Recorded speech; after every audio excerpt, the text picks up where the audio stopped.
Alrighty.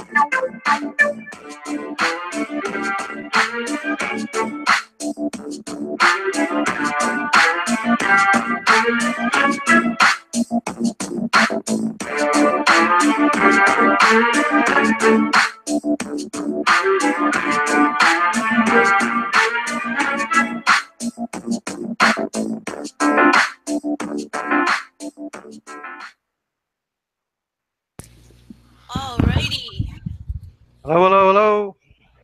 It's Welcome on Conspiracy or Not, here we come. it's conspiracy or not, indeed. Here we come. And tonight we have an interesting individual. His name is Bart, but he goes by TheBartomon on YouTube. And he's got some fascinating, esoteric, and interesting information. Welcome, Bart. Hi, Amy. Hi, Ian. Thanks so Bart. much for having me. Good to have you. Absolutely. Yeah, I'm really excited. I tend to be kind of deadpan, so I am genuinely excited. Just have to take my word for it. Good stuff. Glad to have you here. Thanks. Well, I tell you what, I hear that you have a presentation ready, and I thought perhaps you could just go right on into it. Oh, just jump right into it, huh? Yeah. All right. Sounds good. Gosh, it'd be great if we maybe warmed up a little bit before the presentation. Fair enough. How about, because I wouldn't say it's a formal presentation. It's a loosely compiled presentation, and I thought I would do a good job of winging it. Okay, well, why don't you yeah. tell us a little bit about who you are and what you do and what your interests are and all of that neat stuff? Sure, yeah. So all my thoughts are suddenly all stepping on each other's toes, but I guess I'll just start somewhere. And that is, I'm pretty much interested in everything. And I've always been that way. Just, name a topic. I either know something about it, or if I've never heard of it, I'll probably be immediately fascinated by it, unless it's something completely inane and trivial. But even among those things, I'll probably find something interesting.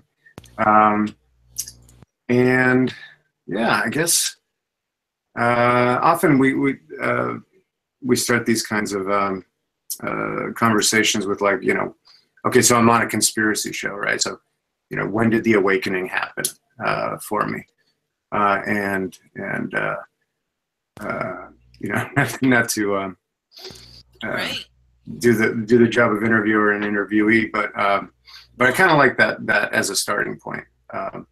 And I would say my awakening happened when I was about 15 or 16 years old, and I was sitting on my bed, and I spontaneously, I lay down on my bed, and I felt my consciousness sort of start receding from the sensation of my skin down to like a piano wire sort of skeleton inside of me. And then it started to collapse a little bit more, and then I sort of like jumped out of that. But that reminded me of an experience that I had when I was about, let's say, 10 or 11, where that same exact thing happened, where I had gone to bed, and I either had fallen asleep or was in the middle of falling asleep, and I became paralyzed. And so, like, sleep paralysis, Right. that kind of a thing, and that same thing happened where my sense of self sort of started to fade, not in the same way that what, like, that happens when you fall asleep, because usually that, or at least for me, that's I can't track that period, right? And I'm awake, and then all of a sudden I'm off the cliff and I'm asleep, right? And I can't track that transition. But this was like the transition slowed down, and so I went down to like a little piano wire stick figure, and then that collapsed even further down into like a single point, and then the next thing I knew, I was flying through, I guess, like outer space or inner space, and I was seeing planets and stars being created and destroyed. It looked like an animated, Hubble telescope image, or like we didn't have them back in the day, but like now on something like Cosmos or yeah, and then I remember waking up, and I mean, I was just filled with terror, because it was so intense, so overwhelming. And I remember hopping out of bed, going to my parents' room, waking them up, and, oh, what's the matter? The planets are being destroyed.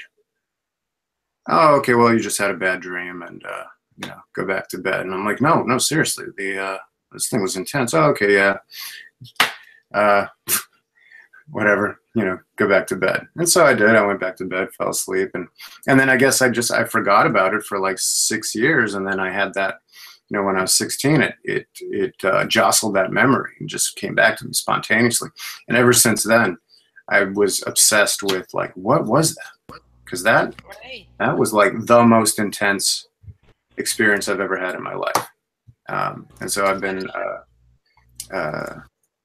pursuing all the connections to trying to figure out what that was and is, and what it means.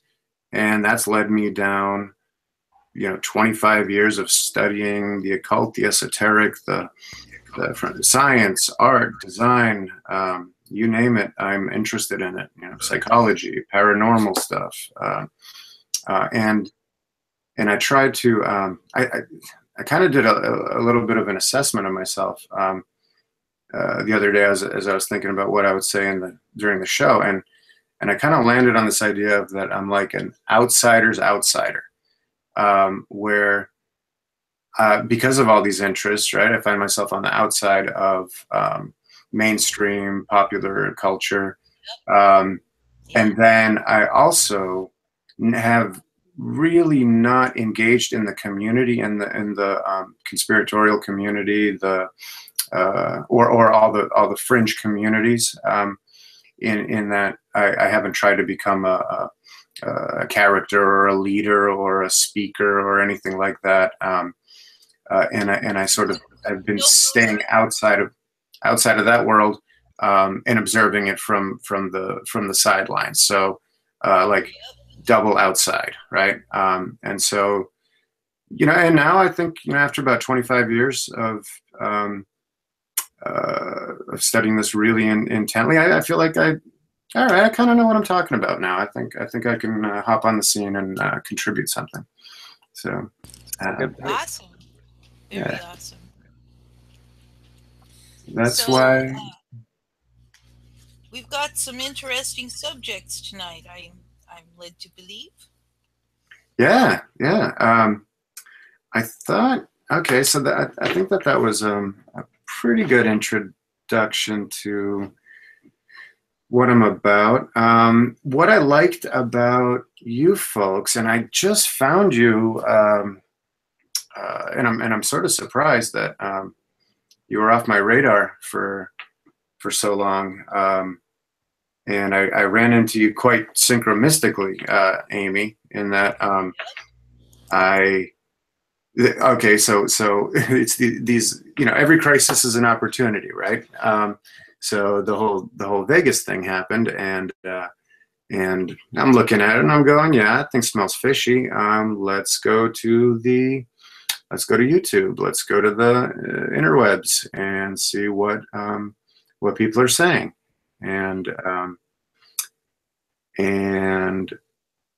so I had been typing into the search Las Vegas hoax, and a whole bunch of stuff was coming up, and I was looking at it, researching it, trying to create a model in my own head of what this thing could be, what it could mean, how it connects to numerology, how it is it a hoax, is it a false flag, is it both, is it neither, is it, I've seen a lot of this before. It seemed to fit that pattern, but it seemed to be a really big one, and so it was significant. Happening on October 1st. Everything sort of jumped out, more neon colored than, oh, that's funny, it's a Vegas thing, right? It kind of became, yeah, it just had this more glowing neon sign quality to it, and so I scanned through as far as I could get, and then stuff started repeating, so I thought, okay, I'm going to punch in a different search term, and I punched in Las Vegas psyop, and that time the first guy that popped up was our mutual friend Andy from Total Eclipse page. Yeah. And I click on it, and I'm looking at this guy, and I'm listening to it, and I'm going, holy crap, that's my old roommate Andy that I lived with 13 years ago on Oak Street in San Francisco.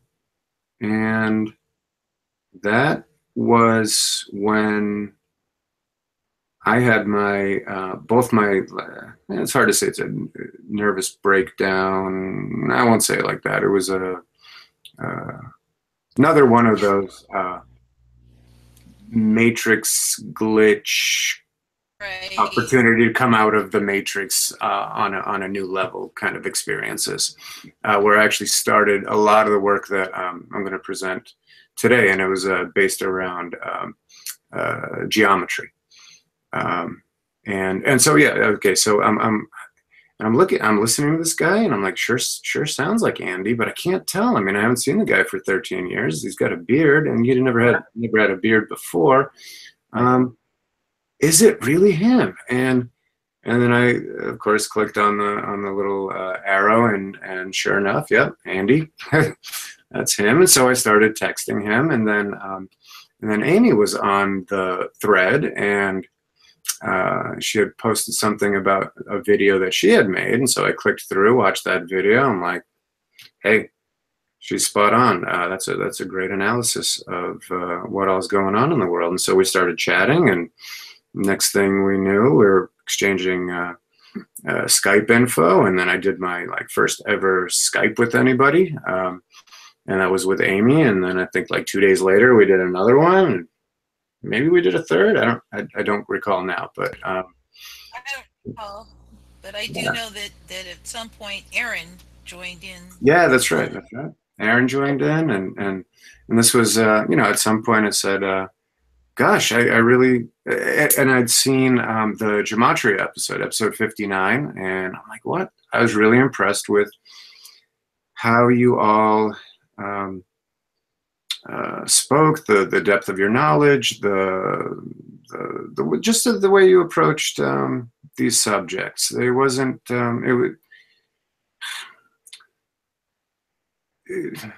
there was just a higher quality to it, and I thought, you know what, if I could actually be a part of a conversation like this, and yeah, and then I think I suggested that to you, Amy, and you're like, well, yeah, if you give me some topics, and I sent over some topics, and here I am today. So again, really glad to be here. I wasn't really sure what to even go into and ask you, because I did go to your channel, but you don't have any content on there as of yet, right? You just started. I don't. This is kind of like, yeah, this is kind of like my Faces World debut in terms of YouTube, and what I'm. So I was kind of lost. I wasn't sure what to even get into, but I mean, we do have our head topics, you know, study the math and things like that. But yeah. but speaking of the Las Vegas hoax, I just want to play something really quick for you guys. Oh yeah, sure. If anybody doubts that it's real or fake, here's your proof that it's real. I'll just share this really quick here. Is it video? Yeah, I'll screen share. Okay, I'm gonna put you on the screen, right? the block there. There you go. Just mute your mics for a sec. It's a short video. This video is from Death to Life 5's channel. He's been a yeah, we had him on. Yeah. Videos. In the VIP section, and as soon as I started hearing the bullets, I knew it was gunfire, and I just told everybody to get down, and I just said, get down, and people kept telling me, it's not real, it's not real, it's not real, it's not real, and I said, it is real, it is real, it is real, get down. And I just knew that the bullets were flying everywhere, and that if we got up, we could die. So if anybody had any doubt that it was real or fake, there's your proof it was real. It's true. Yeah. It is real. Is real. Is real. Is real. Yeah. That's you know, I think, yeah, like I said, I kind of wanted to keep this open-ended and organic, and I think one of the topics, so I don't think I'm off base here, that I want to talk about is the idea of faux reality. Yeah, and I think we've all heard a lot about. We've heard these memes like fake news, right?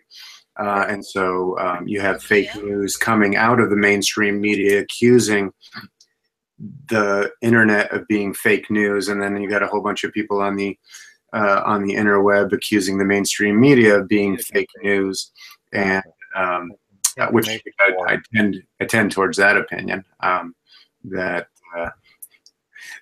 they ought to know what the guy from Facebook there just yesterday, he was up giving his testimony about this open source for their platform, right? They had the CEO from Facebook and the guy from Twitter.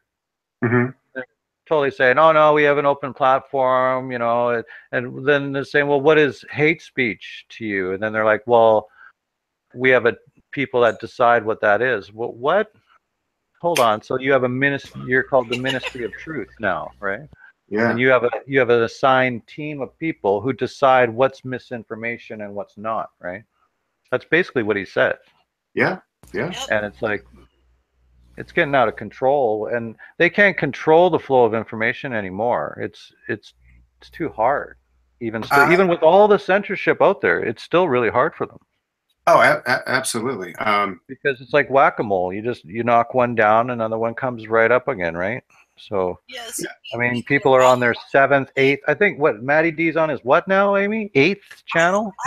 I don't know. I know the Truth Virus is now on 7, but he's 7, yeah, in 8 because they knocked his 6 down yesterday, I think it was. Right. So it's just 7, so he was on top of things for that, and so we do know we're in an information war, and you know, it is keeping them having to work harder, right? So. Yeah, I want to screen share an image here. It's funny you mentioned fake news, because that was coined basically by Trump, right? He's the one that brought that term into the household term. Well, I think he was like the biggest, most public figure to ever utter those words. But I mean, I've been saying fake news for. Golly gee. Well, we've known it's fake since we woke up, right? But yeah. He brought it right into the living room, right? Fake news. Right. But you know what he means by it, and then what, or you know, there's what he means by it, and then what planted, biased, or lies. what we're supposed to think that means versus, you know, it's anyway. This is the here. Let me screen share this. I just want to add great potential in the chat said news is a 4-letter word. I love it. I love it.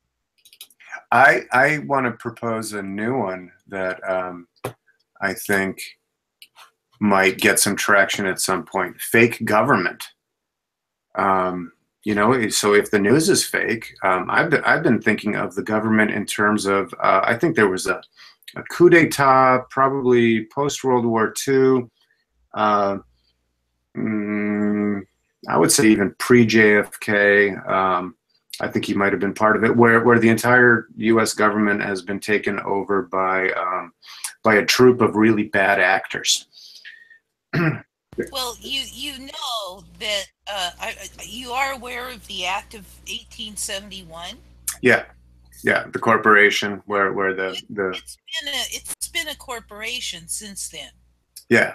And the owners have, you know, kept the illusion that but I think that there's been a push-pull, you know, in and out of it being real or not. I mean, of course, we had newspapers back then, right? That would have been, and then yellow journalism, that kind of stuff. You know, making up stories. Like, what was it, the sinking of the Maine that instigated the Spanish-American War? I don't want to misspeak, but it was something like that, yeah? What exactly that was, but yeah, I know of it. Yeah, that was one of the false flag. I think earliest touted places where the newspaper, you know, had enough power to essentially either report on a faked event and really swing the populace towards a position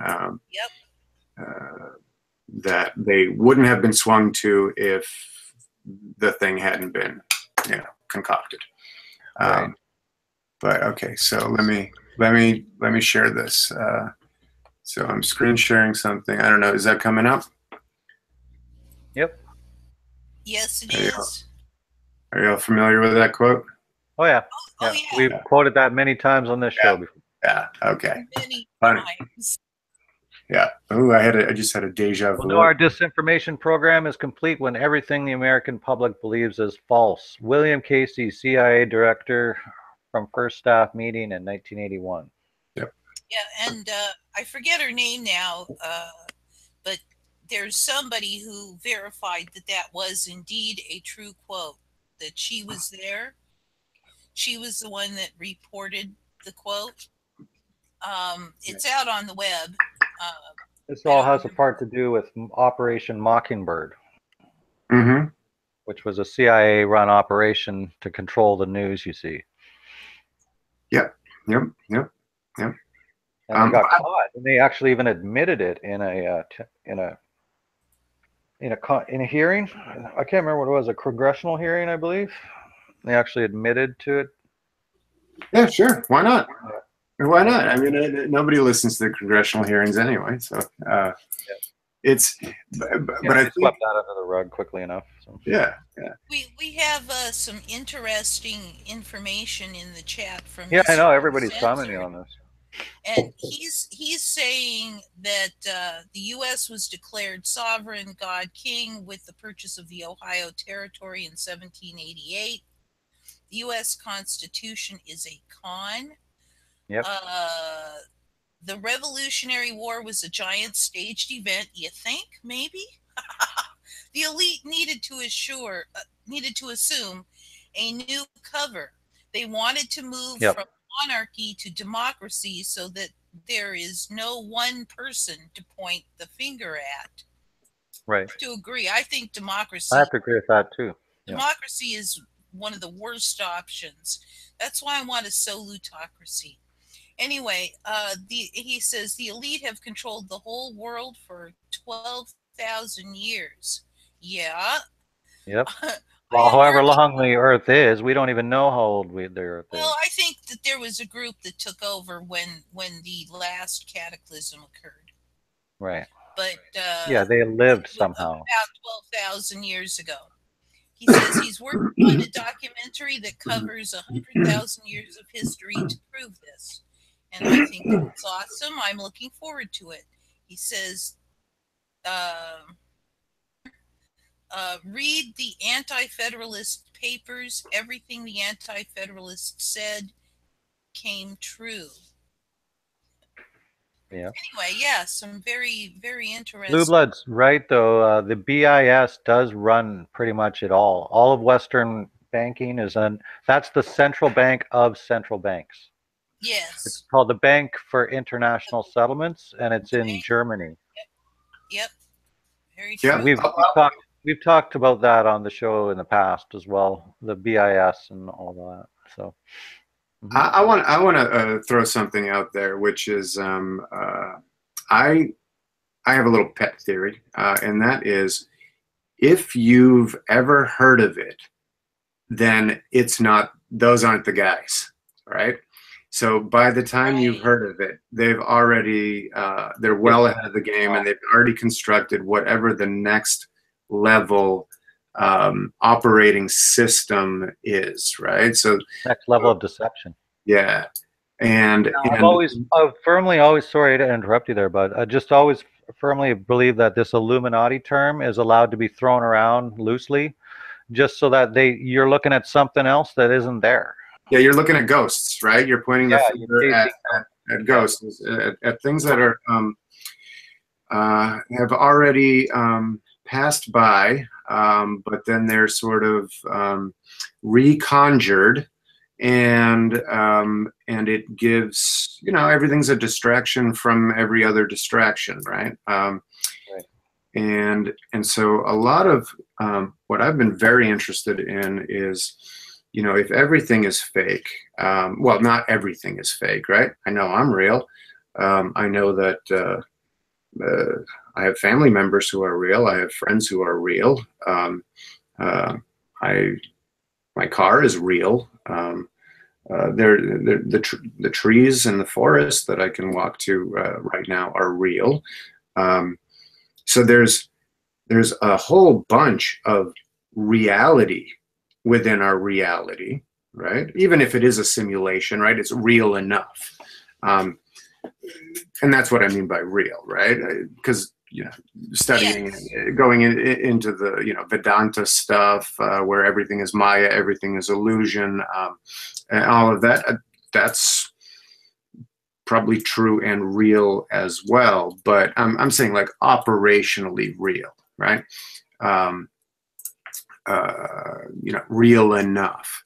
But then, yeah, I'm deeply fascinated by every instance of the unreal, the faux, the fake that that has been constructed, and it's used to put a gloss over the real, and I think that for the most part, it's done to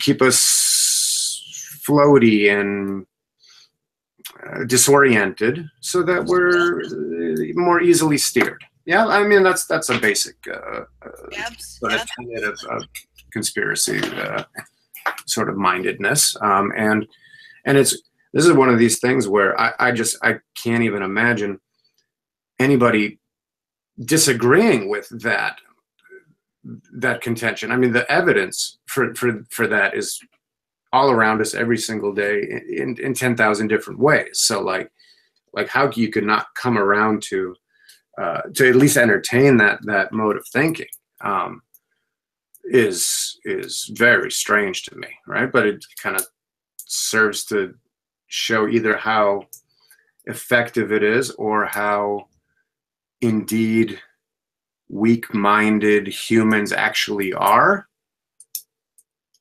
or a combination of both. Or, yeah, either way, it's all I don't know fascinating.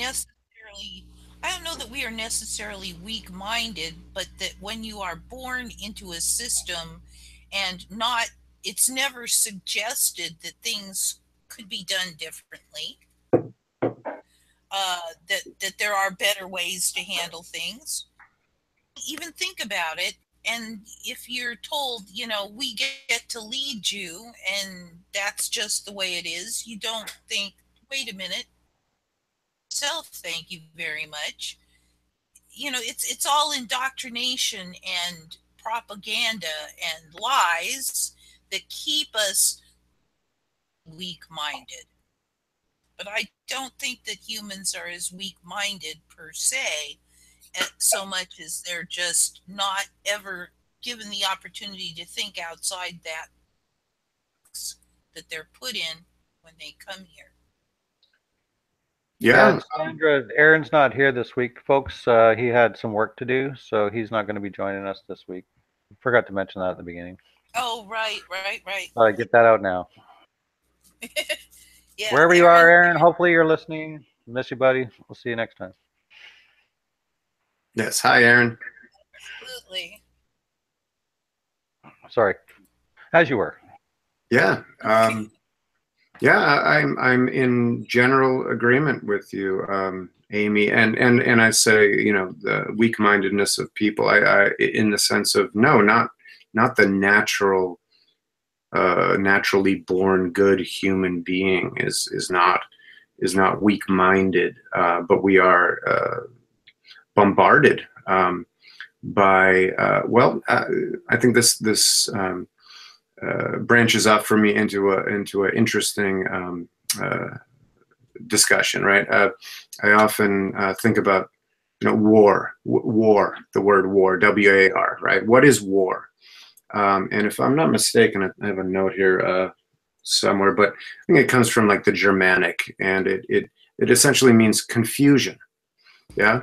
So I think we're encouraged to think of war in terms of battles and slaughter and killing, right? The really overt stuff, right?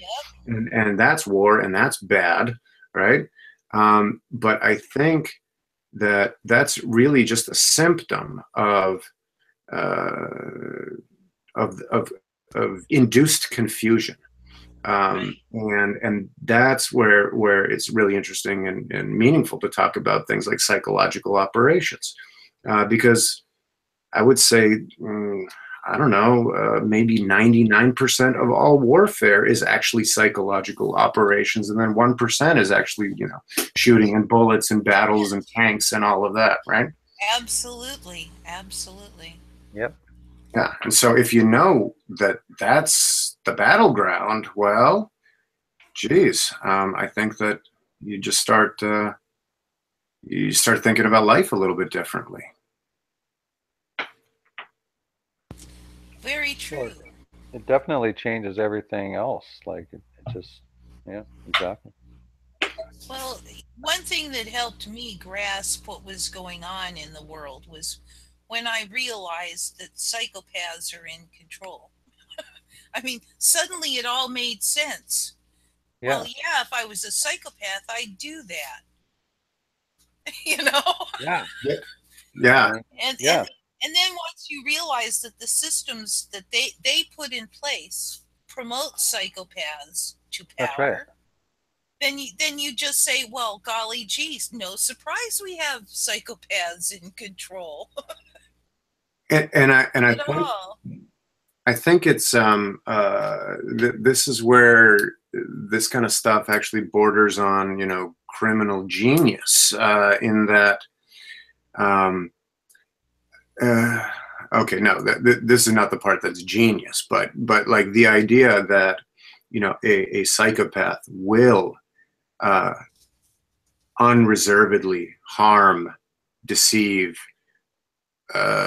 kill other humans, other entities, will steal, will do these things, right? But they will harm and kill and maim, yeah, and yet good people, right,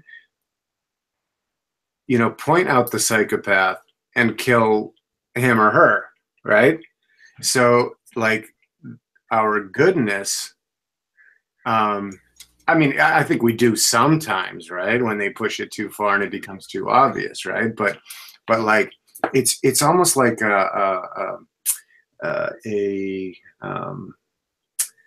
oh, what's the term?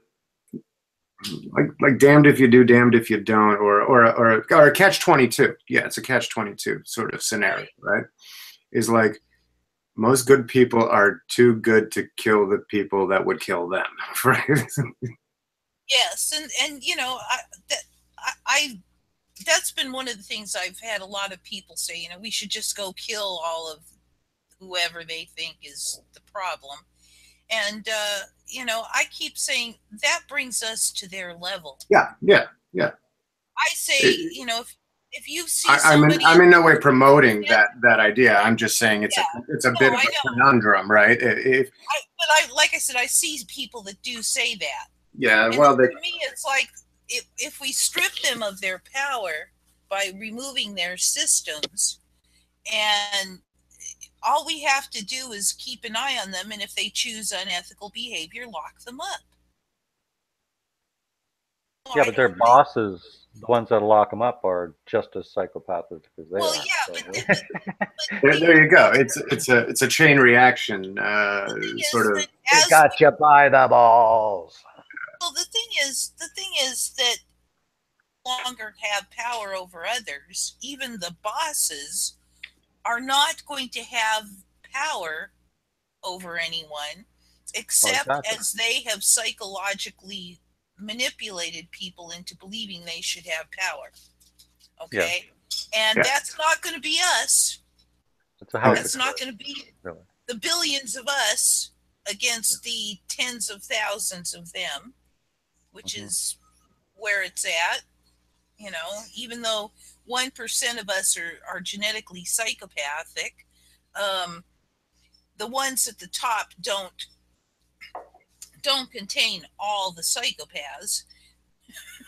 They just contain a very few psychopaths. And suddenly these people no longer have the ability to pay other people to do their dirty work, because we no longer are using the money systems. We're no longer accounting for human energy. We've got plenty of energy to run things and keep things going, and thank you very much. No money.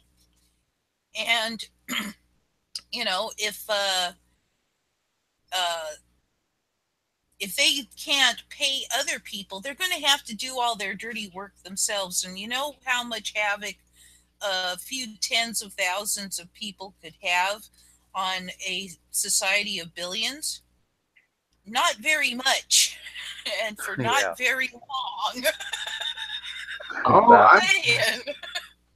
I don't know. They it seems to have been that way for well, yeah, because they instilled the systems that kept them in power. Right. Take away the systems that put psychopaths in power, put anyone with power over others. Right.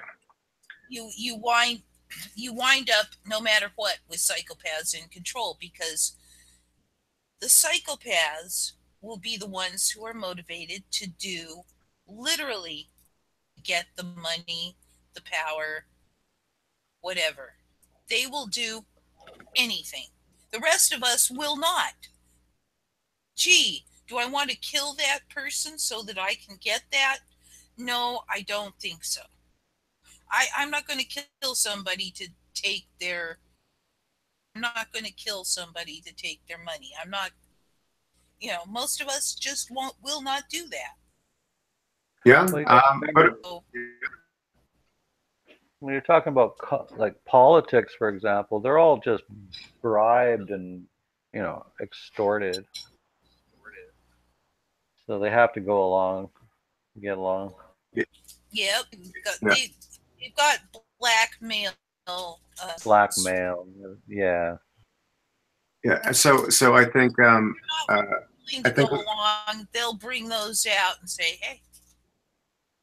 I think last episode someone had mentioned Dune and the still suit, right? Putting on the still suit, and everybody sort of chimed in and said, "Oh, I love Dune. Dune is great. Dune is great." So my favorite line from Dune is right at the beginning. You know, we see plans within plans, and I think that's ultimately the solution, is the empowered individual who is seeing plans within plans, waking people up by word of mouth, by sharing, by walking the talk, leading by example. That's really the only way out of the conundrum, right? It's the hardest way, but I think it's the only way. And so that kind of leads me into what I like to talk about next, which is my work with geometry. In that, in my search for, you know, how do I know what's true? How do I know what I can trust? How do I know what I can count on? And when I looked at things like language, or the plasticity of, you know, linguistic, whether spoken or written language, I found all of these, you know, that I found that it was really good up to a point, and then it sort of falls apart. That it has a lot of room for error, a lot of room for manipulation, and so room for misinterpretation. Yeah. So it can potentially, it can potentially cause as many problems as it solves, and perhaps cause even more problems than it could potentially solve. I was sort of thinking about, you know, the idea of, okay, so like you can make a true statement, right? If I were to step outside and gaze across the street, and I'm looking at a blue car, right? And I say, that is a blue Chevrolet Nova, okay? And that could be a true statement, right? That it really is a Nova, it really is blue, and it's really made by Chevrolet, right? And then I could say some other true things about it, like I've seen a redheaded woman driving that car. Yeah, okay. But then, and so if you can think about every single true thing that you could say about that car, right? Eventually you're going to get into redundant stuff. You're going to get into, you know, really, you know, down into the minutia of it, right? And then I started thinking about, what is every lie that you could tell about just that car? And basically, you know, you treat it as an algebra problem. You take out, you know, you assign x, y, z to any given statement. So you say that is a pink elephant with a snorkel coming out of its face, right?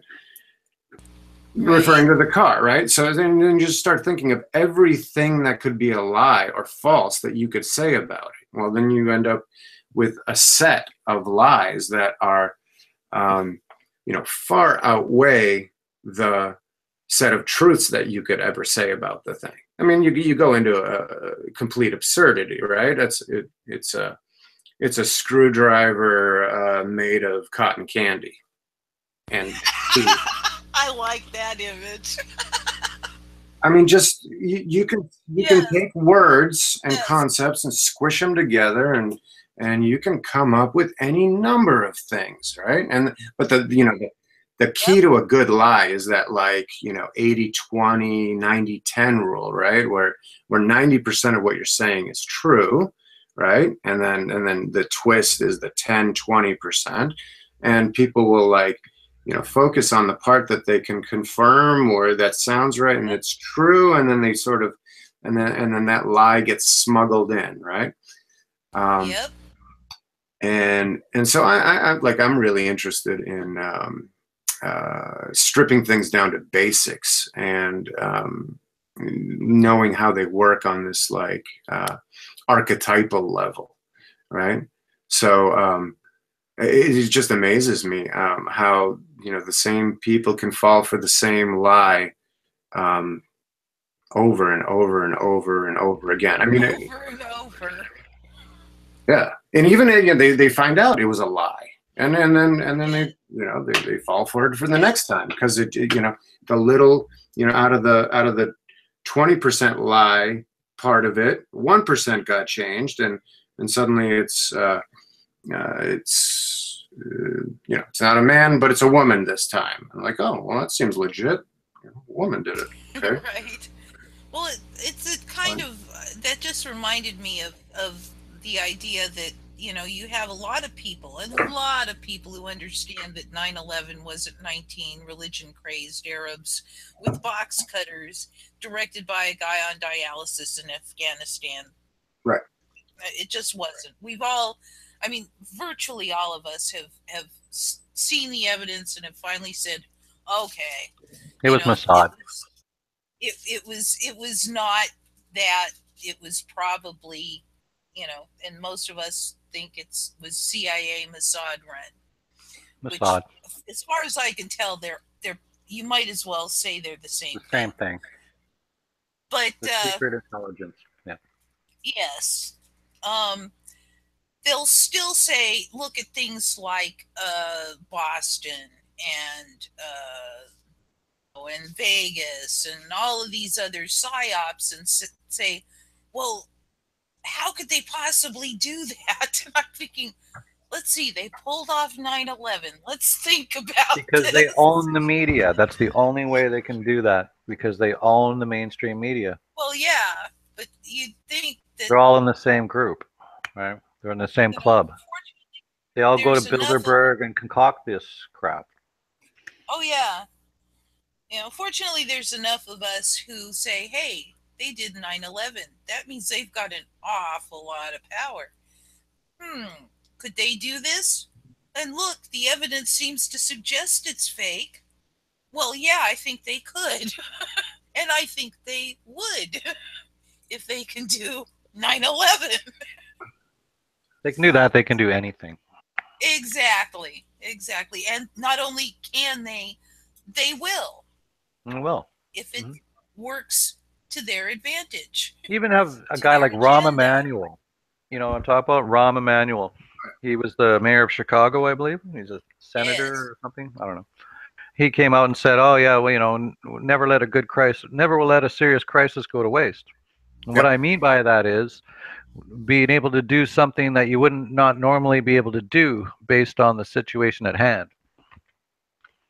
In other words, create unjust laws based on hoaxes. Yep. Well, I think that is operationally the number one modus operandi of them. I tend to think reaction solution. Yeah, I tend to think of it as exerting power, and the way that I look at this kind of power, this is like a dominance kind of power, which is where, and it's quite serious and quite sophisticated at this point.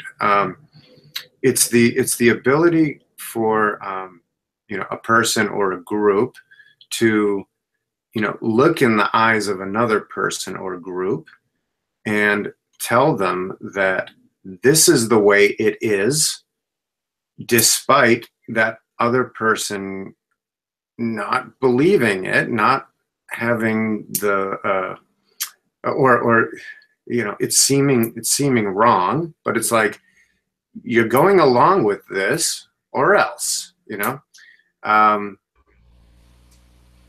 Yeah. That wasn't eloquently said, but it's the power to lie to your face and have you accept it with no way of pushing back.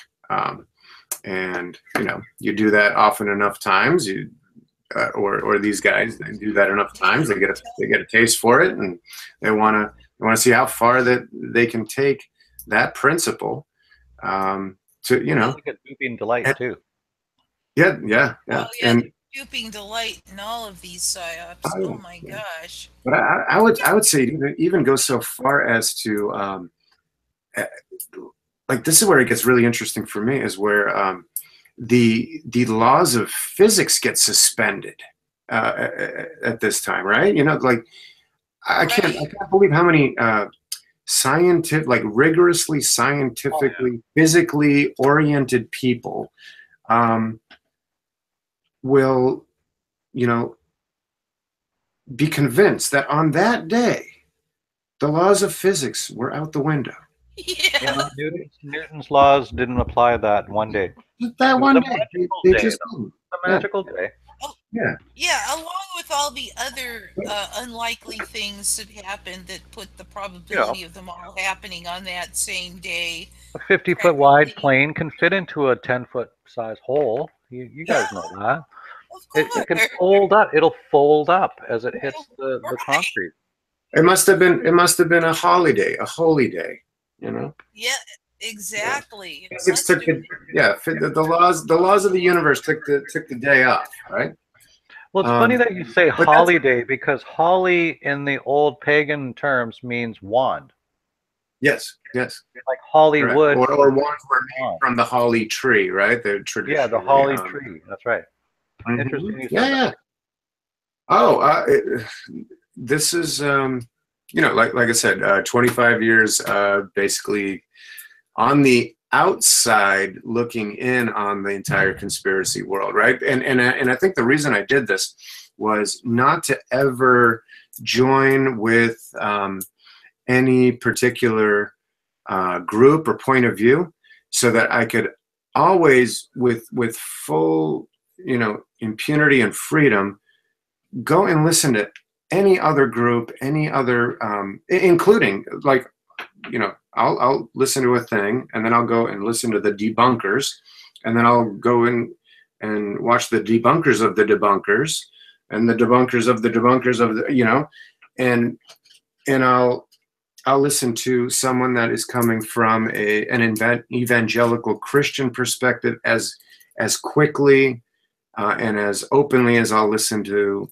somebody presenting something from a hardcore atheist perspective, or from a Buddhist perspective, or a Jewish perspective. I don't care. I'm just interested in content.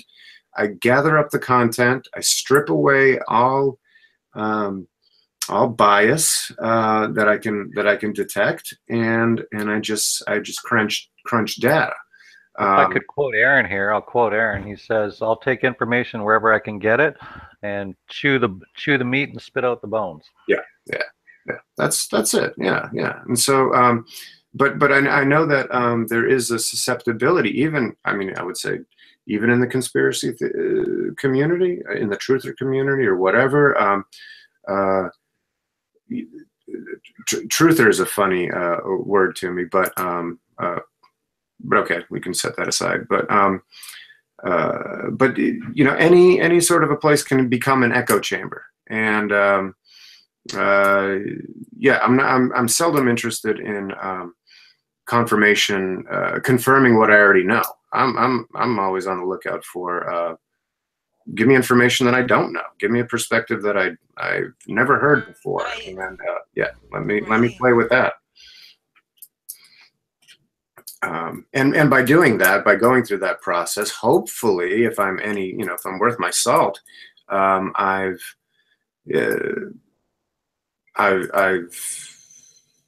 modeled a sense of reality that is, although I can talk about some really crazy, outlandish stuff, my core perspective is pretty solid.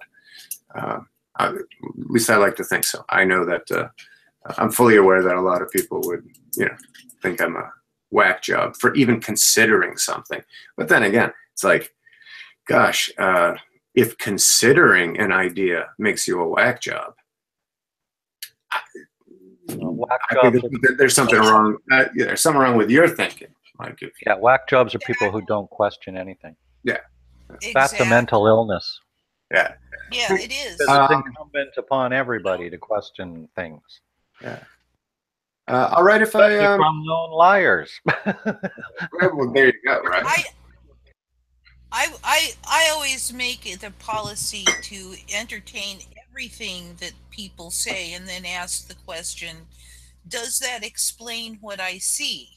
Mhm. And if I find that it explains what I see, then I give it a pretty decent probability of being correct.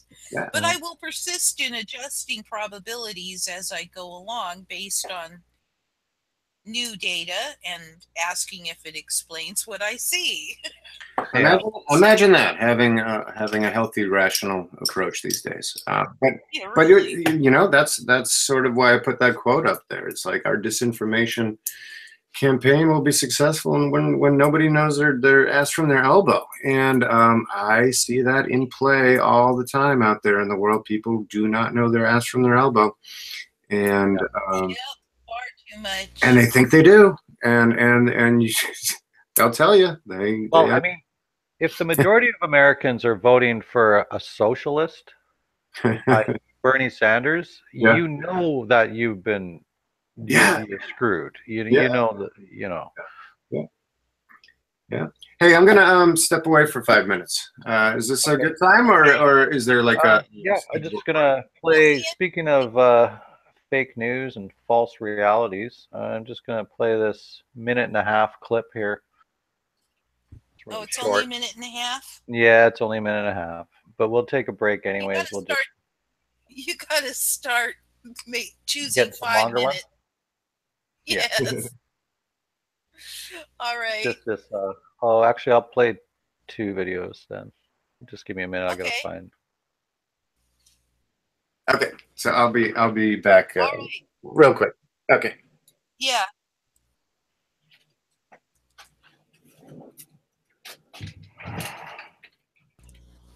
Whenever you're ready there, Ian. Yeah, I'm just trying to find the other one. I'm going to be doing my little break too.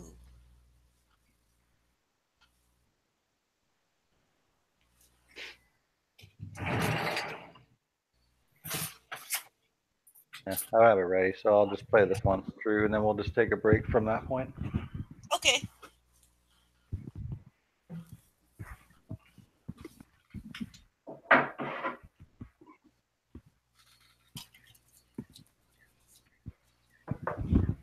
This is another video from Death to Life.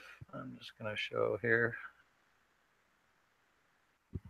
Death to Life 5. He's got some good vids. I highly recommend everybody. Yeah, he's coming one of my favorite channels, so it's got some good content. Yep. All right. Y'all can see that? Full screen? Yep.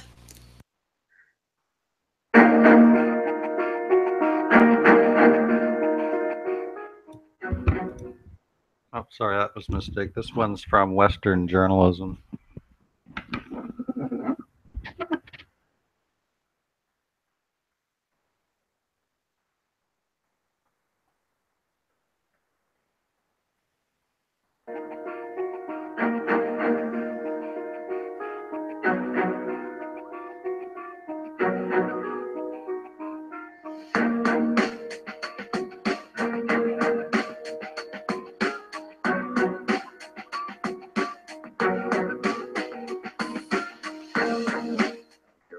Anybody has to say to me, man, he cared. He wanted to listen to me and shake my hand and thank me and just was so awesome. And Melania was so sweet. And to me, it felt like they genuinely cared about the people here and what happened.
Well, I'm back.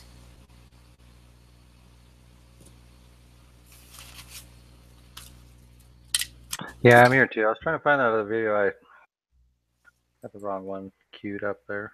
But...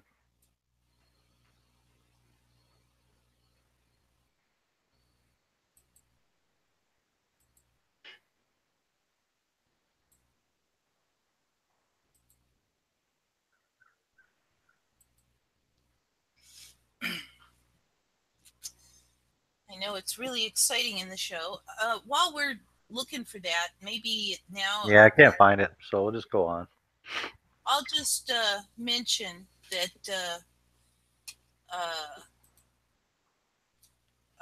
the thing that I noticed, actually, I didn't notice it. I forget whose channel I saw this on, but it turns out that they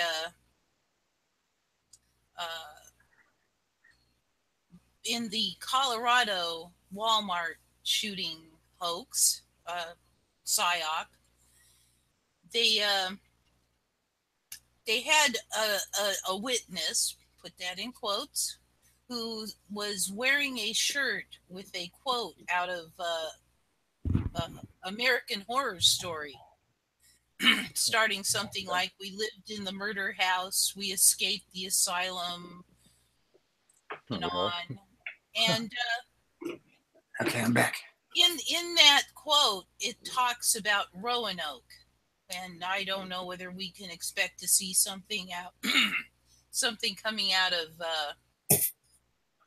Roanoke, Virginia. There's an island in North Carolina that's called Roanoke. So if we see something happening in a Roanoke, and I think that they may have something planned with this silly Antifa BS, you know, this paid Oh yeah, that's tomorrow. by Soros event. Yeah, that's apparently tomorrow. Yeah. You know, maybe. Heard they were doing an EMP drill too tomorrow. Yeah, they're doing all kinds of stuff tomorrow. It should be interesting on Saturn's Day. Saturn Day. Yeah. Yep. So. All right. So it's funny that you should mention Roanoke, because I for some reason the other day, I guess I was just sort of scanning the Rolodex in my mind, and I was just thinking about false flags that we've or psychological operations that have come and gone and not really stuck in our minds, right? Kind of like, for example, do y'all remember Dormer? This was the African American cop who they did the big manhunt for in LA. Do you remember him? Remember that one? I sure did. Right, but in terms of like when you you know, there's the big ones, right?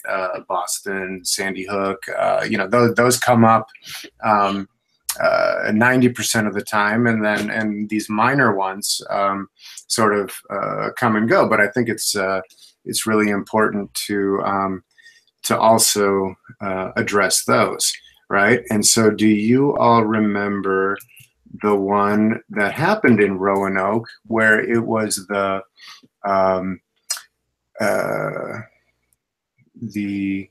shooting of a reporter on camera? Remember, it was like one reporter, a disgruntled reporter. Was that I didn't realize that was in Roanoke. The one where what's her name gets shot and there's two takes. Yeah, that's what I'm talking about. Okay, so that's the murders of Allison Parker and Adam Ward. That's it. Yeah, and that was, they were employees of CBS affiliate WDBJ in Roanoke, Virginia. You mean click me? Oh yeah. Oh, do I have you clicked? I think so. Yeah. Okay, there you go. Right. Yeah. And so that was the gunman was identified as 41-year-old Vester Lee Flanagan II, right? Pseudonym for Bryce Williams, or pseudonym of Bryce Williams, right? So, yeah. I mean, remember how ridiculous that one was, right? It was. That was really ridiculous. I mean, especially when they proved it was taken in two takes at least. You know, from this camera angle, she nods her head, and then he pulls out the gun and starts shooting. And in this take, there's no head nodding. So, you know, I mean, I'm sorry, but that different camera angles of the same event, and have her nod in one and nod in the other. Yeah. And so I think that this is an example of the ones that are sloppy, the ones that didn't, you know, they chucked it at the wall and it didn't really stick. Well, they just sort of sweep them under the carpet, and you know, they have their page on Wikipedia and throughout the mainstream media sites with the official narrative. But you know, that the name of the game is, especially in terms of serving this stuff up to the researchers, the conspiracy-minded folks. You know, let's give them another one. Let's give them another one to pick apart and obsess over until the next one.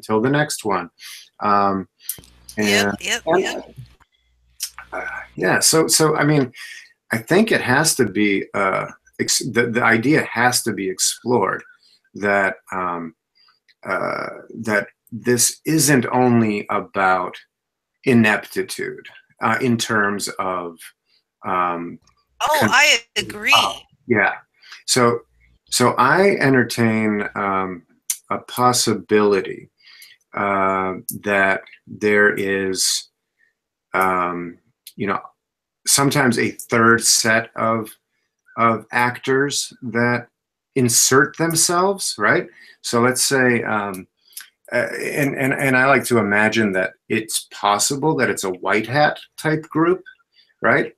That purposely sabotages these sorts of events in order to get across the fakeness of it. You see what I'm saying?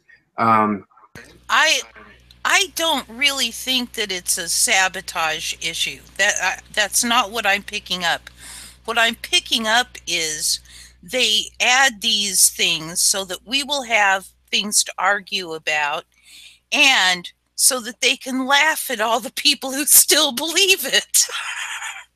I think that aspect exists there as well. But I'm trying to look at, instead of only and exclusively considering these things as either bungled or sloppily made operations, that there could be these other dimensions to it, right? Because I just feel somewhat uncomfortable only putting it into the bucket of that these things are only bad, right? That how do I explain it? It's as if they were social, almost like hazing rituals, in the sense of. Could they be used in such a way that that they actually are meant to wake up segments of the populace? Well, I think I think that is true, that they are allowing us to see these issues, to help wake up those of us who will wake up. And but what they get out of that is more divide. Sure. Yeah. I think Yeah, I'm always looking at every single dimension that I can think Yep. of, and that one is certainly at play. I I can't help but hope that that there could also be these other more subtle, more positively leaning aspects to this. I guess, except that I know how the psychopaths think, Right. and they think we want 100% control of the narrative. Right. And I realize something, that in this Vegas psyop, you have the people who are touting the mainstream media single shooter story. Mm-hmm. But they've added a second layer to this. Now online, they've got all these people saying, oh, there were multiple shooters. Right. And yet you've got video footage, 0 damage to the venue of any sort. No broken glass, no blood spatter, no I mean, there's they're not even treating it like they should. For example, they had a roll of the AstroTurf that they had put down. Now, if this thing had actually gone down as they had claimed, they would have wrapped that up as a biohazard. Yeah. I mean, and similar to something like Sandy Hook, which is like, well, who was the cleaning crew that was then licensed and hired to come in and clean up all of the blood, right? And so these are indicators of that a lot of these events are 100% pure theater. Well, not pure theater, right? They're like they're street theater, right? They're it's almost like the theater has, it's like breaking the third or fourth or fifth wall, so to speak, right? Where theater bleeds out into, quote unquote, real space, right? And I think Las Vegas is this really interesting environment in which to have an operation like this bleed out into real space, because all of Vegas is fake space by design. So it's already unreal, so it's bleeding the unreal out into the unreal, and yeah, I mean, I'm fascinated by the layers of this onion. Right? It reminds me of this quote that I like, which is life is like an onion. You got to peel back the layers, and it smells bad, and it'll make you cry.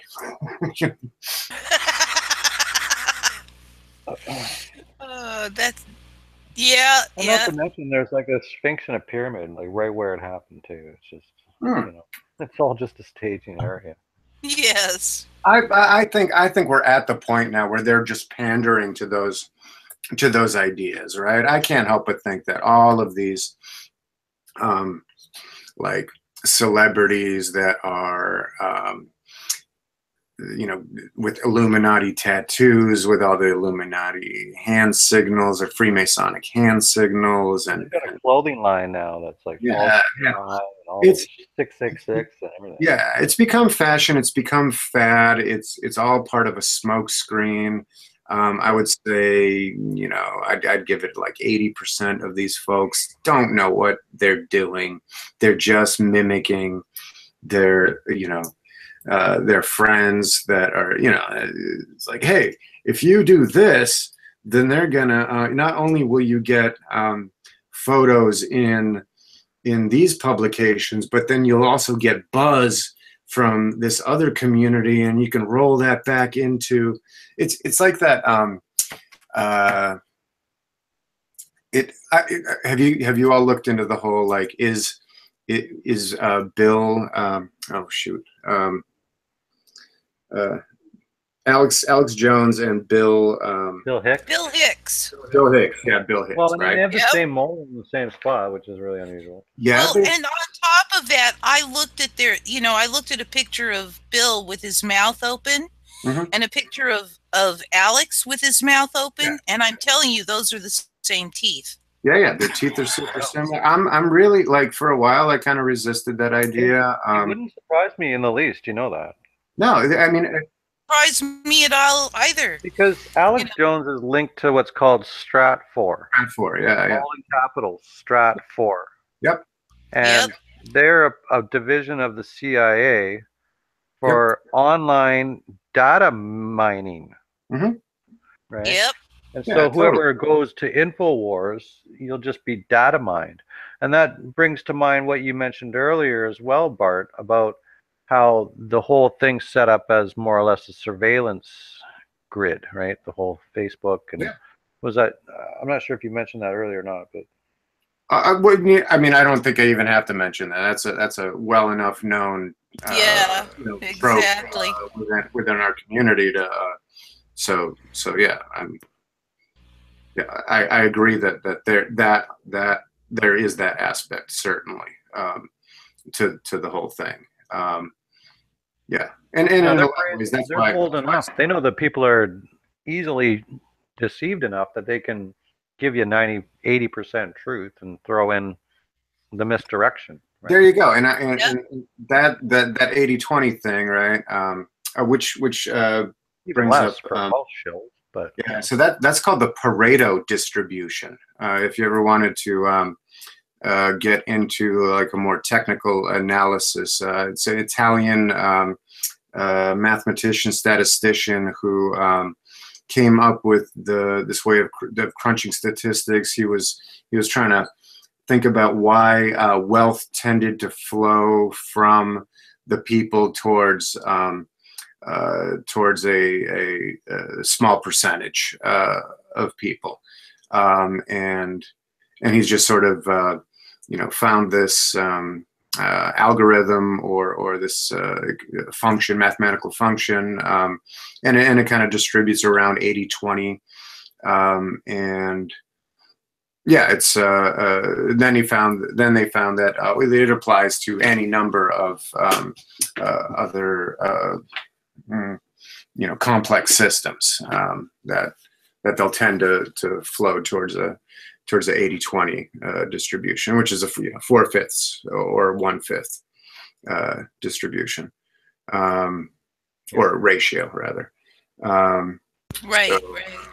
So like that's the kind of stuff that I'm. I mean, I wish I was way smarter than I was, because then I could like really understand that stuff. I understand it, pretty well, but never enough to feel very confident in using it or talking about it, but mentioning it. Anyway, yeah. So that 80-20, that's kind of why the Alex Jones show works, right? Because 80% of what he'll put on there has some legitimacy, right? And then I learned a lot watching his show. Yep. I was a easily sheepled person. I watched him for a couple of years straight, right?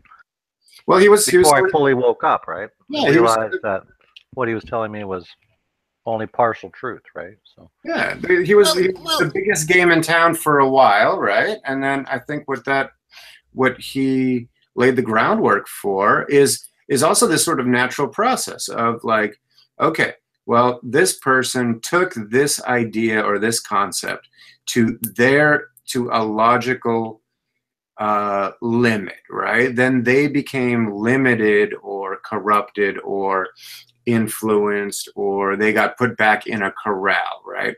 Okay, well, or paid off. Now they're operating at a weakened or lamed level. Well, somebody, and then they're going to have their fan base, right? Who don't want to think past them, right? Because it's a idol worship kind of thing, and we're celebrity worship, that sort of phenomenon is in play, right? But you'll have the people that get hip to it and go, you know what? I think I can do that same thing, but I'm not beholden to money interests. I'm going to do the same thing, but I'm going to do it better and truer, and I'm going to hit harder. And then that wave will happen, you know, or maybe there'll be like 20 of those folks, right? And then maybe 10 of them will drop off, and you know, 10 will be left, and maybe they'll get to 5 of them, and then, you know, 3 of them will burn out or figure something else out to do, but then another wave will come based off of one of those people, right? So it never ends. Ultimately, love and truth and the light will triumph, but only until the next phase of darkness comes. So, you know, I think that the world is that way, and I think it will tend to be that way. It's like the point of it is to always look for the better solution. But yes, as soon as you find it, as soon as you create utopia, or get close to it, something else will come up. Some other dimension will open up, and then we'll have to work really hard on making that better. But I think that's great. I think that's actually like the most awesome feature of this universe. It's actually completely open source in a way, right? In that, right. It'll always keep going this way. There'll always be things to do. I agree with you on that. You know, people have told me about my solution to the psychopaths that oh, that's just a utopia, it'll never never work. And I point out, no, it's not a utopia. There'll always be problems. It's just better than having psychopaths operate the universe. Totally. Yeah. And this, okay, so like, all right, let's talk about psychopaths a little more. The thing that, are you guys familiar with 100th Monkey? This guy has a YouTube channel. He's not super popular. I actually like a lot of these less popular folks that really just come out there and they just speak their truth, and you know, torpedoes be damned, and they don't monetize. They just really, they're just devoted to speaking their truth. And if you want to listen to them, you listen to them. If you don't want to, they don't care, you know. But if it's like if you listen to them and you get something from it, and then they're like, that's why I'm doing what I'm doing, you know. And I admire that to no end. And so this guy, 100th Monkey, I think he's either out in Hawaii or something like that. He's one of these guys. He's a real good guy. And his big thing is the pedophilia, is the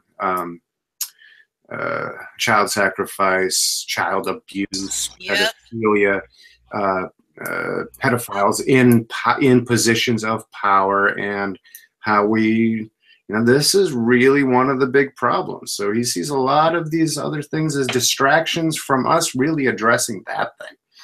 And there's a part of me that agrees. I mean, it's such a horrific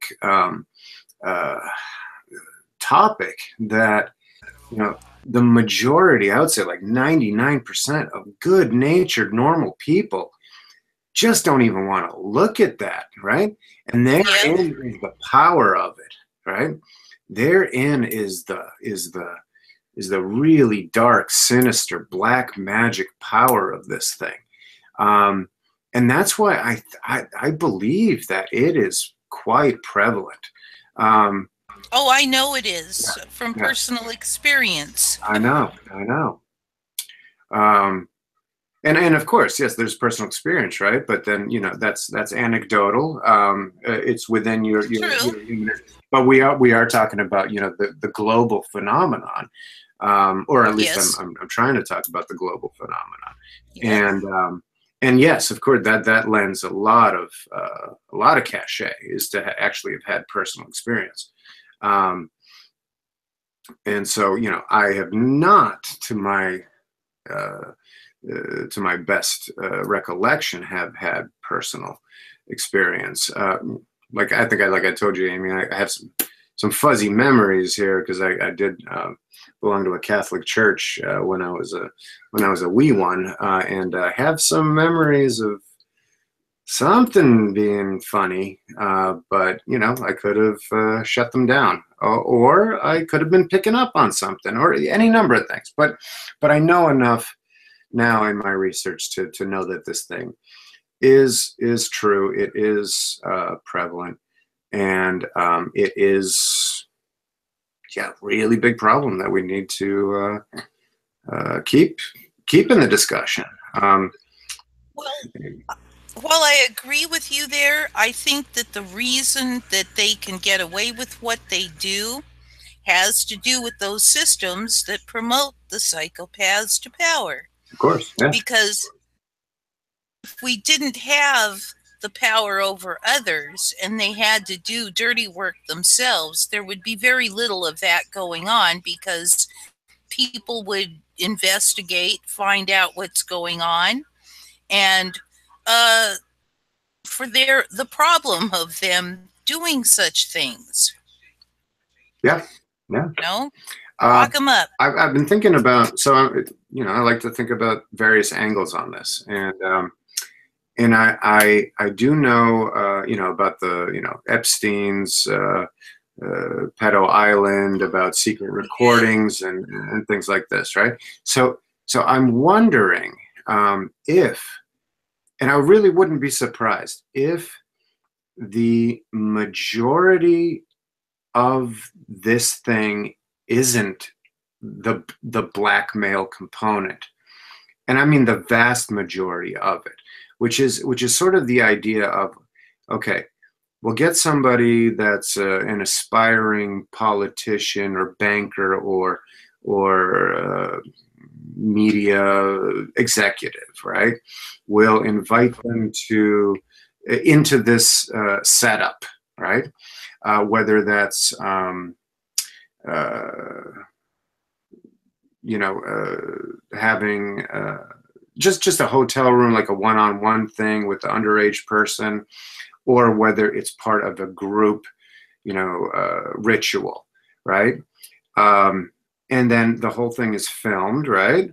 And then that's really the gem, right? That's really the thing, the hook that gets people, which is like, you do everything you're told to do by the group, or else this comes out, yeah? And it doesn't have to come out publicly, right? It would come out to the people that it would be most devastating for that person to have it come out to, right? So they keep it concentrated, keep it congealed, and also, like with the ritual stuff, right?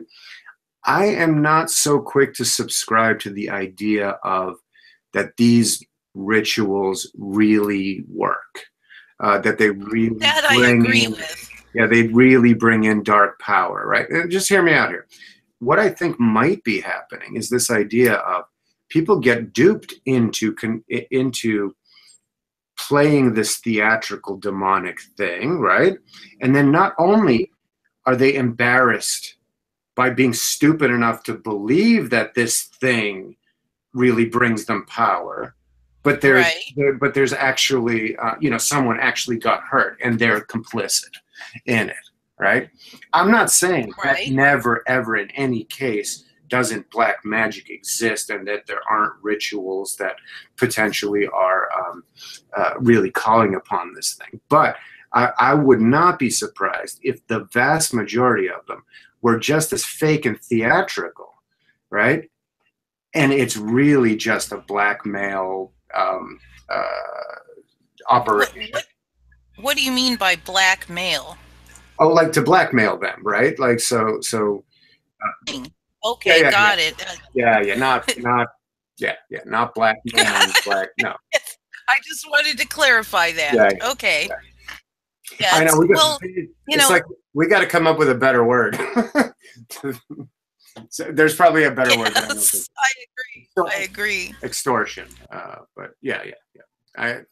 Gosh, those words. Yeah, our language kind of sucks in some aspects. Yeah. So I kind of wanted to go back to, unless you wanted to add something to it. I don't want to cut you off. Did you want to add something to that? Not really at this point. Yeah. If I had something, it's gone. Okay. Yeah. So I wanted to continue a thread that I started before, which is how language operates and how you can how many lies you can tell with language versus how much truth you can tell, and you can tell way more lies than truth, and so Yep. I was looking for what systems are more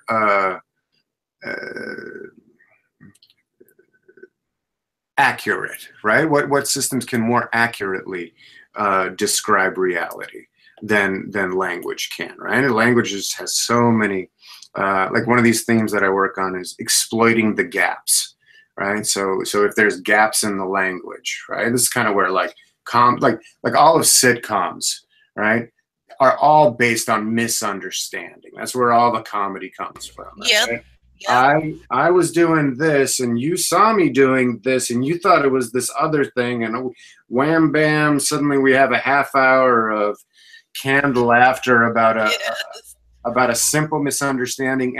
And what's funny is like the majority of it would not ever be an issue if the two parties just spoke clearly to each other at the very beginning, but it's all like exactly. They all just assumptions, and they don't discuss things, and the universe falls apart forever.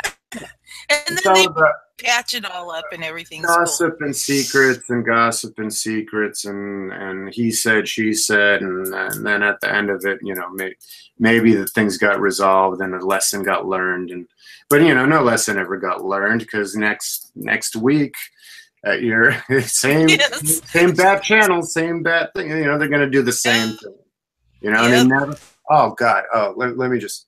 One of these things, X-Files, right? How long did that run? Like 8 years, 9 years? I don't remember, but quite a while. Yeah, like 9, 10 seasons, right? The thing that just started to get to me was like, Scully never learns, right? You'd sit there thinking, geez, after all this time, you'd think she'd get a clue. She just never learns. It's just... And so it went to the point of being like hard to watch. It was absurd. It was just like, no, any other human, but this many life experiences, this much evidence in front of your face. And I know that they tried to massage it this way and that way. She didn't really see it, or she was like, she thought she was, no, come on. There's enough that she saw and was party to where she would have woken up to certain realities. Yeah. But it was like, no, it's like an android, back to factory settings for every episode. So I thought that was an insult to her character. I agree. You think at some point she'd go, I'm seeing this pattern here. And maybe I haven't had direct experience that I remember, or but there's a pattern here, and it must mean something. But no, it just can't be. No. In a way, I think like she was also this representative of the kind of folks I was talking about earlier, which are like, all right, you saw examples A, B, and C. How come you're not extrapolating to examples D, E, and F that just happened? Like, how come you carried nothing over from there? Right? Exactly. It's like which reminds me of a thing that I heard around, like I'm big into critiques of compulsory schooling.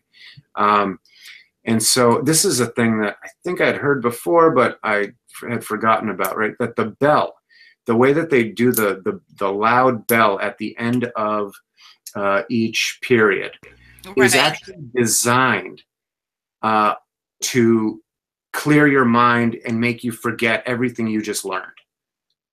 Have you heard of that? I hadn't heard that. No, but does this surprise me? No. It's somewhere along the line that Pavlovian response that button gets created in people, right? To where like they're focused, they're in it, they're in the flow, right? But somehow they got it figured out. What's the time period? What's the perfect time to ring the bell and do the disruption to knock out of people's minds as much as possible and get them moving on to the next thing. Right. Because it's like, you know that you are about to change topics, right? You're going to go, and for some reason, you're going to go from math to history. But then, like, on some days, you're going to go from math into gym class, right? So, right.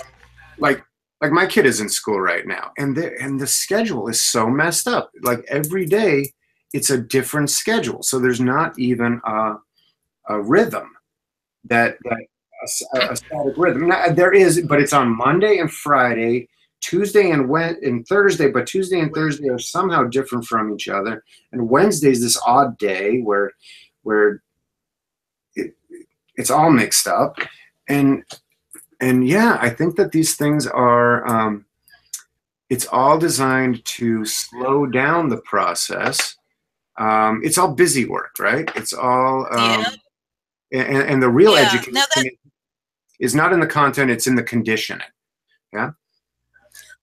Yeah. No, the thing that I'm interested in discovering is the fact that they have these whacked out schedules, because when I was in school, you know, I had X first period, Y second period, Z third period through the day, but it was the same Monday through Friday. Exactly. Yeah, me too. I didn't have. Yeah. I think that this is a new thing, and I don't know if it's a Common Core thing or a school by school thing or what, but probably to promote ADD. It kind of is. Yeah. I mean, on top of on top of that, it's already gosh, I mean, I have so many critiques of compulsory schooling, and again, I'm going to go back to where I've landed in terms of principles, which is everybody needs to take responsibility for their own education, their own minds, their own bodies, their own medicine, their own health, to whatever extent that they can. And stop outsourcing it to irresponsible parties who will work on you more for money than for your benefit. Yes. And there's just something really, something. It's gone far, and it's very, very wrong. I agree. And I know that there's a lot of good movements and a lot of good people promoting these ideas, and I'm very much encouraged by constantly finding them and running into them. But we're up against a very big system that thinks the opposite of that. You know, I wrote an article about that. It's called Thoughts About Teaching Children. And I discussed exactly that, how, you know, you is focus the first few years, maybe a year, depending on the individual, on learning the very basics. Learn to read, learn to write, learn some math, and then let them go on the web and study what interests them. Because I'll tell you something, if you're learning something that interests you, Yep. you are going to learn it a lot better than if you're being forced to plow through something that you have no interest in whatsoever. Absolutely. I mean, yeah, that is the solution, right? But we're up against a monster of a system with a ton of weight behind it and a ton of momentum and a ton of propaganda. And it's like, I was thinking the other day something about, you know, our school needs more money, right? Like our school is not achieving, therefore what we need is more money. Yeah, right. And it's and again, that's that thing where people don't learn. They don't learn. They, you know, fool me once, fool me twice, don't fool me again, right? That's the bad George Bush impression there, right? But it's like money doesn't fix this thing, right? A change of approach fixes it, right? Structural change, attitudinal change fixes it, but radical attitudinal change. But of course, there's the gap that gets exploited, right? Where somebody realizes, okay, radical change needs to happen. Well, then we're gonna get rid of No Child Left Behind and bring in Common Core, and that's the radical change, right? It's the sheep in wolf's clothing, you know, and it's like, gosh, is it even worse than No Child Left Behind? It might be, right? Not to say that, and of course, right, 80-20, like 80% of that is going to have either the same good things or some other good improved things, but then there's going to be this 10-20% that is poison, that is toxic, and that's how they sneak in the deteriorating components. Until the next time, right? And then they do an assessment and like, hey, this thing's failing. Could it be all the toxins that we snuck in? Hey, let's overhaul the thing and sneak in some more toxins. Yeah. So. Yeah. Well, you know, when you have psychopaths in control, they're not interested in well-educated thinking human beings. They're interested in robotic workers. Mm-hmm. Thus the effort to move us towards a robotic society, not of real robots, but of people who are performing robotic function. Oh, you know what though? Did I send that to you? I think I might have sent it to Andy. I don't know if I sent it to you.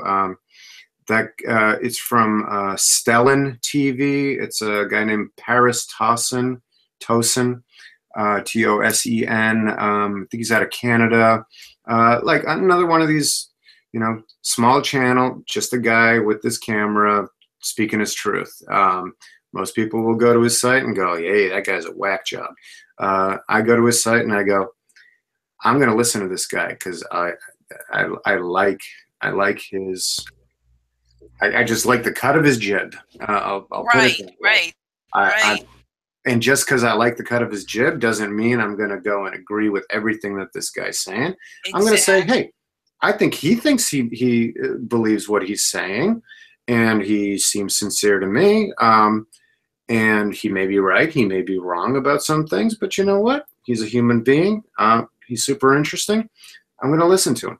But he had come out with this thing about, and he has a lot of challenging, sort of outlandish, extraterrestrial. No, he calls them stellans, star people, and his. Okay. He sort of rails against this idea of calling of the idea of an alien or extraterrestrial, right? He wants to sort of reframe that discussion about, like, because that's distancing, right? But it's this idea of, let's say there's stellar cultures and somehow they can communicate with us, right? So they're not really alien. And what if they've been communicating with people throughout history? Maybe that's where some of the geniuses have gotten their good ideas from, is talking with star people that have like buddied up with them and said, hey, you know, I'll slip you some like cool technology, some cool ideas, and you can work on them and help your community with them.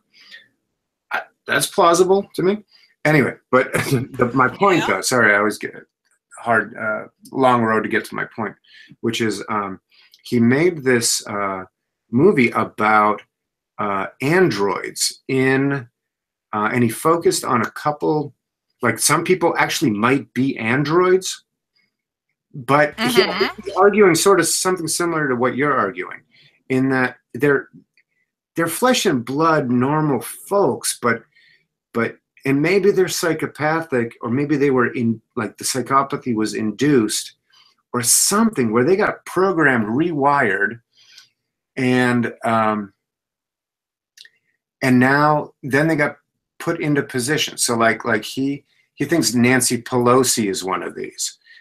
He thinks Bacchus, Lieberman, and he shows this really interesting footage of like press conferences, right, where Nancy Pelosi and like Lieberman or Bacchus will be to the left or right of whoever's at the podium, and they'll be doing this eye blinking thing that almost looks like Morse code.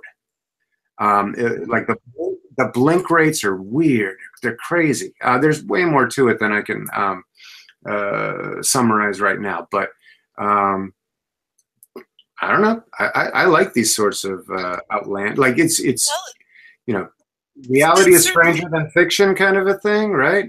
Where this, wow, that's weird. That's just weird enough to might be true. Yeah. Yeah, exactly. Certainly, I would love to take some of that input and ask if it explains what I see. Yeah. And then I'll place my probabilities based on that. Yeah, totally. So, totally. There's I don't know if you know who Nancy Pelosi is, right? Yep. Kind of a creepy lady from California. She's there's something really strange about that lady, and I agree. I think it goes beyond just being, you know, I think she is sort of narcissistic, psychopathic, whether natural or induced. She's drunk all the time. She's what? It's like she's drunk all the time. I think I'm going to tend towards like heavily medicated with like exotic medications. That could be.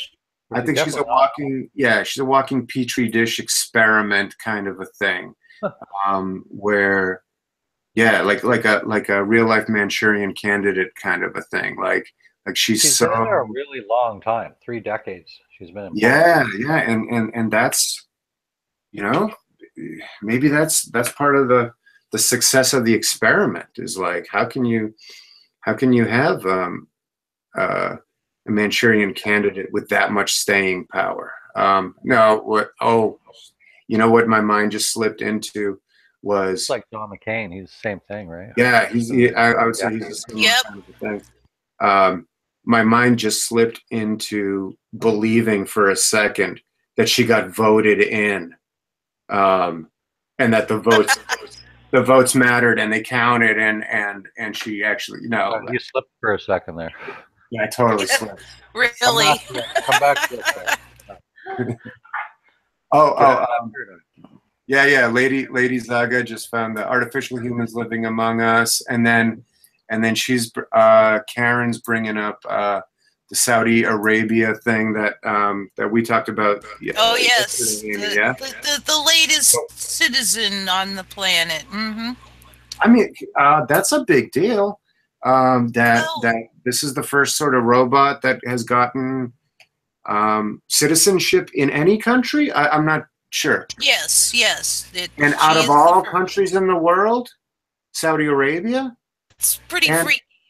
And and that she's female. Well, I mean, she's an AI, right? So is she female? Is she not? Right? Yeah, That she's got a female countenance, at any rate. right. But is like, I mean, robot gender is going to be an interesting enough sort of Yeah, topic. are they going to make her wear the burqa and all that? Well, no, the images I saw of her, right? The brain area where the brain would be. This is like a clear plastic dome thing.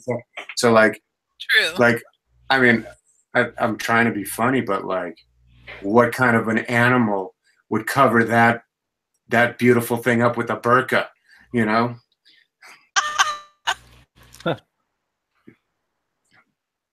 Really. All right, let's see. I was trying. Elon Musk says to be scared. I figured I would just glance over at the. Yeah, Stranger Things is a very odd show. It's got mind control and MK Ultra stuff.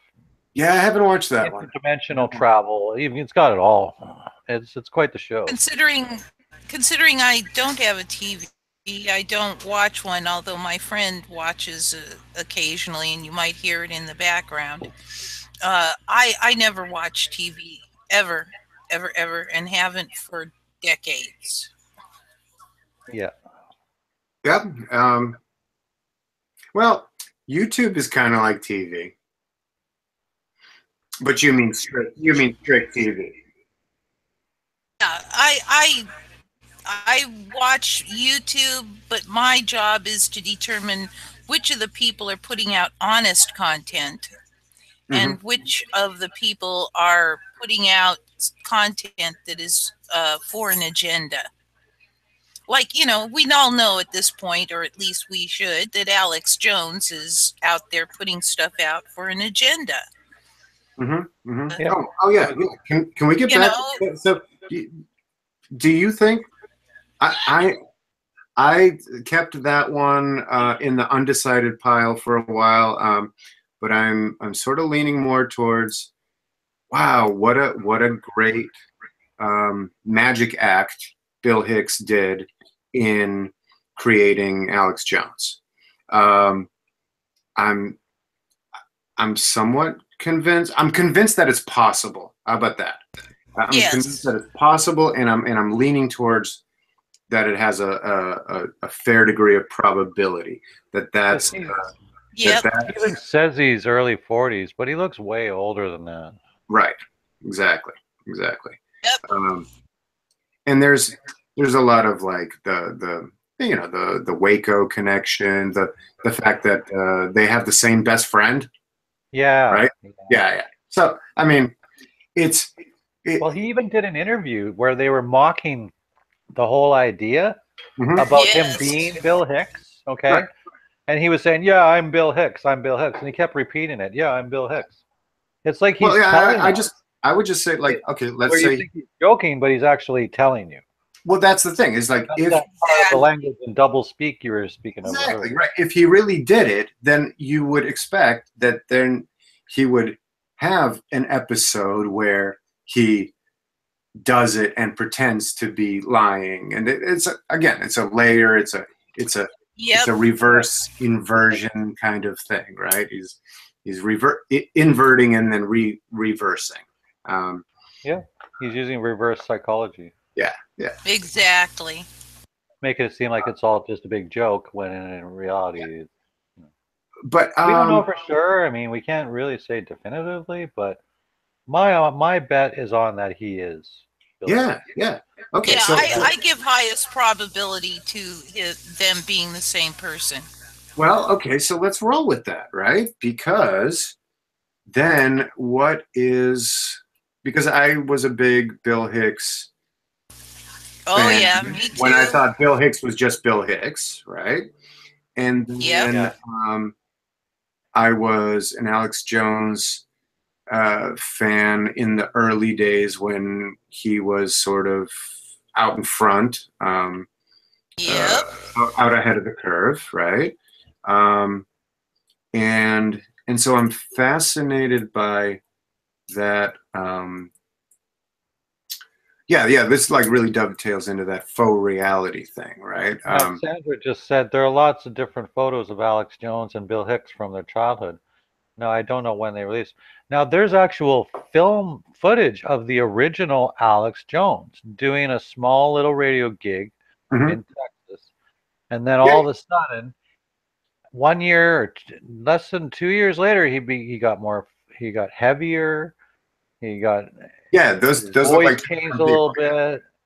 Yeah. So if you look into it, I mean, there is some compelling evidence there. Yeah. We're not just saying this out of just on a whim. Yeah, like, I've actually looked into like, this. Like maybe Bill Hicks took over the persona of That's right. Alex Jones. Because Alex Jones was real in the beginning. Right. And then they couldn't have that. He was getting in popularity. So they switched them up and they probably just offed the real Alex. Who knows? We don't know. Yeah, who knows? That's my guess. Retired, but, I mean, who knows? Or retired or got bought off or, whatever. Yeah. I'm interested in if that is the case, how do these things get pulled off and how do they persist and how do they continue to put on the show, right? I mean, if you think about it now, like there's right now as we speak, there's tens of thousands of 10, 12-year-old boys having the age-old debate of whether pro wrestling is real or fake. Well, right? if it was real, you wouldn't have anybody wrestling. They'd all be in the hospital together. Exactly. So, but they're having that. I'm just saying they're having that debate, right? Because the name of the game of that show is the idea of blurring the line between real and fake, right? And right. If wrestling was real, it would be like a karaoke night. You'd have a different entertainer every night because they'd all be hurt. Right? I mean, if somebody pile drives you, of course. I mean, you're going to be either dead or B. Anyway, sorry. I'm just saying. That's why I said 10 to 12-year-old kids doing that, right? But I think that we're like adults having the same sort of discussion of is it real, is it fake, around a more sophisticated scenario, right? Yes. And I wonder how much of that is an overarching plan and an entire social engineering milieu, all right, that is concocted. Right. I can't help but think that there's a good chance that all of this is in the service of creating confusion. Yeah. Confusion and cognitive detachment on dissonance. Dissonance on all these levels, right? So we're never quite sure of anything, and so like every choice looks as good as any other choice, and no decision really has that much that much more weight or import than any other decision. And good point, Sandra. How would a guy like Alex Jones be able to get into the Bohemian Grove anyways? I mean, right. And film it, and Oh, I'm with the hillbillies, you said, when they got caught. They said they went across the river or something. I don't know. Like, kind of ridiculous. It was all... we don't really, that's the part that really bugs me, because we don't even know if that's actually real footage or not, right? Yeah, really. It could be from somewhere else. We don't even know, right? Oh, totally, right. It could be a sound stage somewhere. It could be in a South Pacific somewhere on an island. Who knows? We don't know. Yeah. And so I guess, let's see, this is the 2-hour warm-up to what I was actually going to start with. So let me get down. Let me get down to the nitty-gritty here, man. Yeah, the screen sharing and the presentation and all of that. All right. I'm going to set you up here so that you are on the screen at all times. Okay. And go for Very it. cool. All right. Yeah. So, so just to sort of loop back in the thing I was mentioning around when I looked at language, really took a hard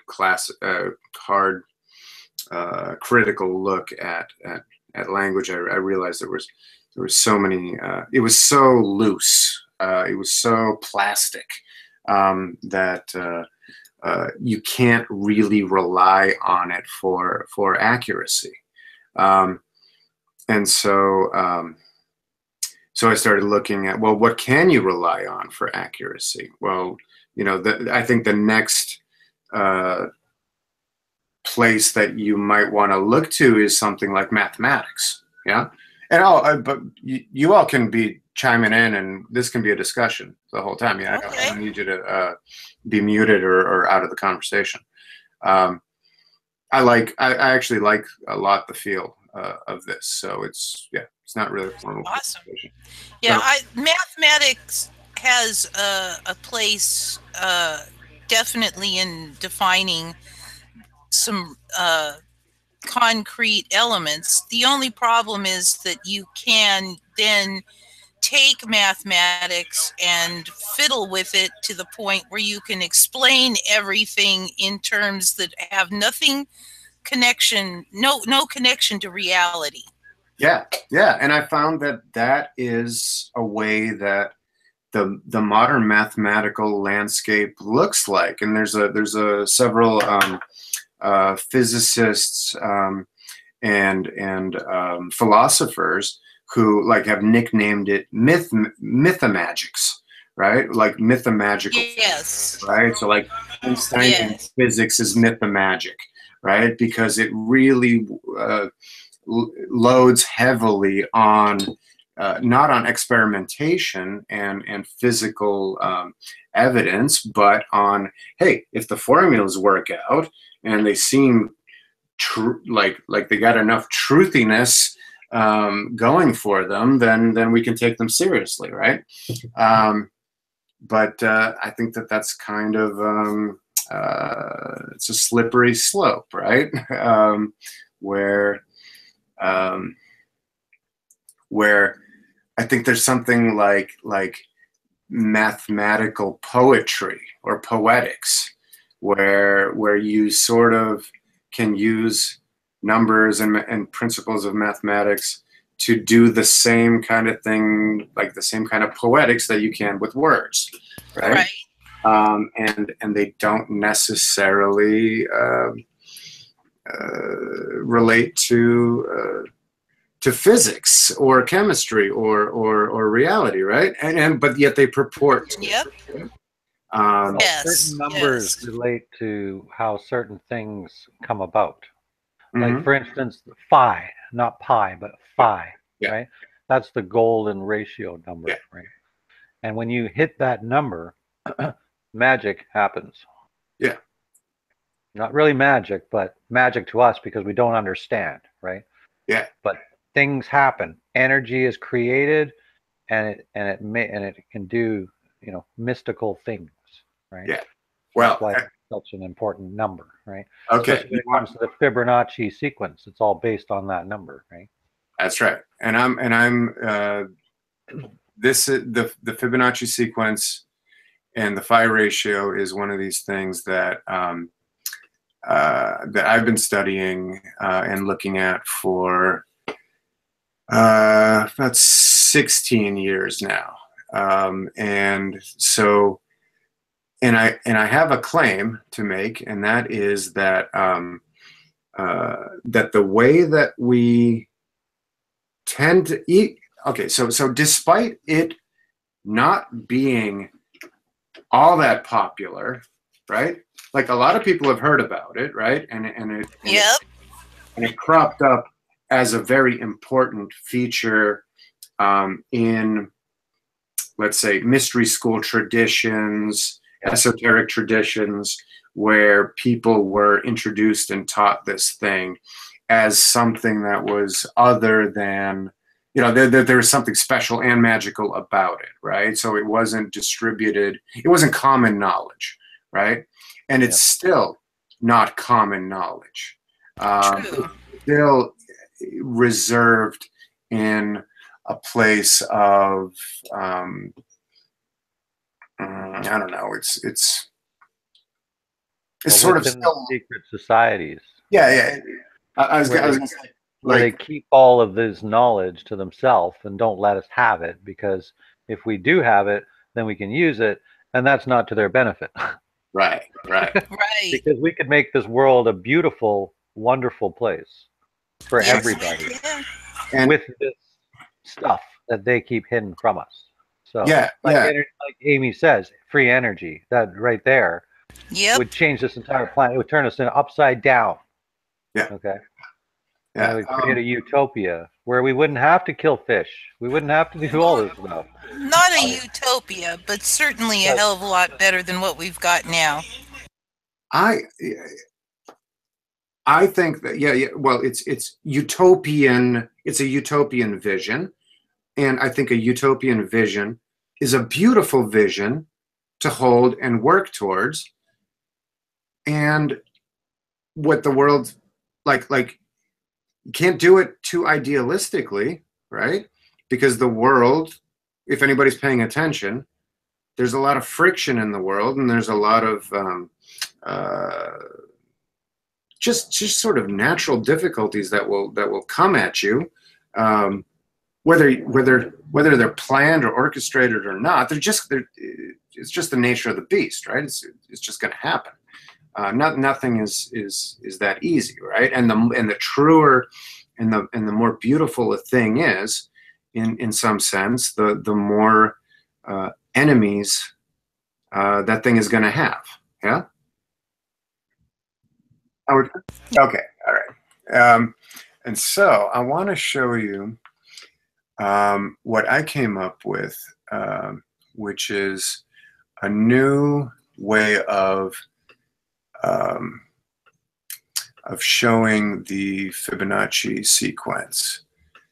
And let me find the best possible diagram. Okay. I'm going to go with the simpler one first. Okay. All right. I'm going to do a screen share now. Okay. Application window, not a word. And when I do the screen share, will you be able to see my mouse? I would hope so. Probably. You see my mouse doing things? No. Actually, I don't. No? But it Okay. Yeah, How about pretty now? white, so it's hard to tell. How about now? You see my mouse? No. Okay. Well, Nope. that doesn't matter. Do you see two large circles and then a bunch of circles inside the circles? Yeah. Yes. Okay. All right. So, we'll just start here, right? So, the one at the top represents the Fibonacci sequence up to 8. Yeah. So if you look at just count the small circles, right? Mm-hmm. You have 1 plus 1, that's 2, right? Then plus 1, that's 3. Then plus 2, that's 5. Then plus 3, there's 8. Yeah.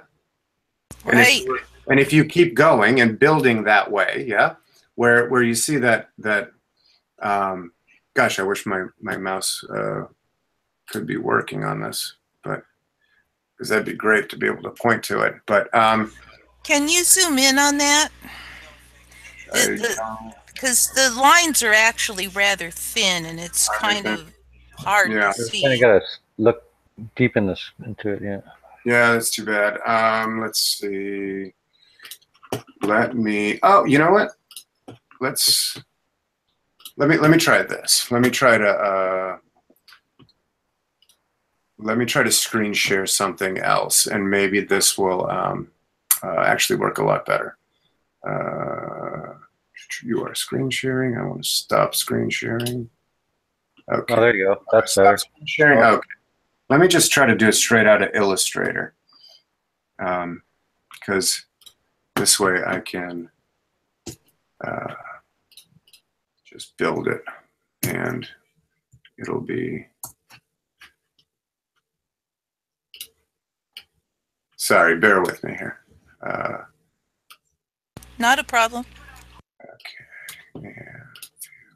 And it just takes a second to set up the parameters, and I'll try to screen share again, application window, and artwork, and share. Okay. All right. And do you see a gridded square? Yes. And you see it zoom in, and do you see the cursor on this? Yep. Okay, great. All right, so this is a great place to. Yep. This is a great way to do it then. Okay, I'm going to zoom out a little bit, and so here's the idea, right? So I was thinking about what is the simplest, most basic possible form or shape that can exist in the world. What would take a stab? What would it be for you? Circle. Mm-hmm. Circle. Agreed. That's where I landed too, right? Because a circle, like, despite mathematically sometimes being If described, you leave a block sitting out in the desert for 1,000 years, that block will probably be a circle eventually. Yep. Yeah, a sphere. Right? Because it would Or erode away. Yeah, it'll turn into a mound, but if you're When it eroded away. from top down, it would have a Maybe not perfect circle, but yeah. There's no such rounded. thing as a perfect circle, right? A perfect circle is. Well, that's a band, right? Yeah. It's quite. Yeah. I'm a fan of Maynard and Toole and that. Yeah, he goes deep into the occult and stuff as well. Oh yeah. I'm big fan of how he collaborated with the artist. Fran Resnick. No, like a painter, artist guy who did the cover of Lateralis. It'll come to me. Yeah. Okay. So yeah. So at one point, okay. So I had been an artist and a designer for a couple of years, and I was doing all kinds of crazy abstract stuff. I was pushing the envelope in terms of like web design, not web design, but like what is the future of design going to look like, and all of this, and I thought, you know what, let me. And I was really like into asymmetry and really into like just weirdness and strangeness, and then I finally kind of got bored with that, and I thought, what if I just flip it completely on its? What if it's time to just flip and do the exact opposite? So what if I just start with the simplest thing I can possibly think of, and then see how far I can take that to all of its logical conclusions. And so I had to land on the idea of a circle, right? And so I thought, I asked myself the question, and I'm like, okay, I'm going to spend the next couple months trying to answer the question of let me try to find out everything that a circle can do. Yeah. And by this time I'd already been hip to like the flower of life pattern, right? So I knew that there was something there, right? But I had kind of avoided the circle because it was like I was kind of snobbish about it. And I was like, yeah, but it's simple, it's easy, and what can I possibly learn from this? I'm already beyond this, yeah. And then one day I was like, you know what? I'm not beyond this. Let me tackle it. Let me take an earnest stab at this, and so I started. Okay, and so okay, you take a circle, right? That's represented by 1, yeah? Right. Or 1 can represent it, right? Well, what's the next logical step, right? You make two of them, right? Yeah. And Yep. Now overlap those two together equally. yeah, Take- overlap them. Well, take you the can one overlap them over equally, and then the you other. get the vesica piscis. Yeah, The I'm vesica Pisces. yeah, I'm hip to that. And- I'm hip to that idea. Let me. And that's the reality we live in. See, if you take the first circle and put it over top of the bottom, the top circle, put over top of the bottom circle, halfway in between, and if you create the line, there you go. Yep. That's the reality we're in right now. Is that inner part right Yep. there? Yeah. So I'm hip to that idea, and And that's actually, why the Pope has that shape on his hat. yeah, there's that, and I mean it's also a football, right? Yeah. So if you spin it one way, it's the shape of a football. You know, Yeah. if you spin it the other way, it's the shape of a UFO, right? Yeah. Yep. In 3D, Well, right? software. Okay, but let True. me do my little pattern here, or let me show you the demonstration. Okay, Sorry. so here's 1 and 1, right? There's your Can- 1 can 1. Huh? Just make a really quick suggestion. Can you increase the stroke on those? Sure. Make them a little darker. Yeah. All right. There we go. Okay. Sorry, I'm a delicate creature.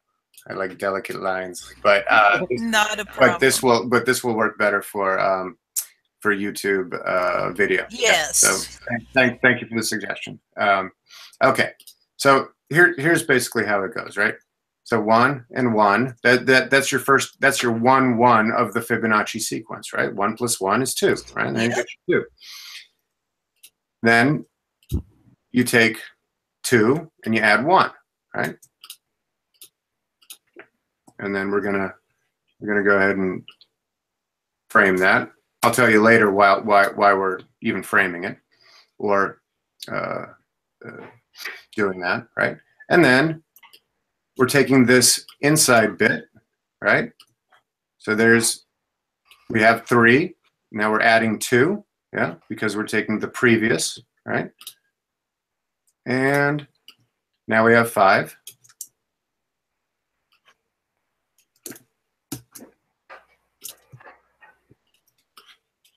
And then we take the 3 from the inside. And then we add that here.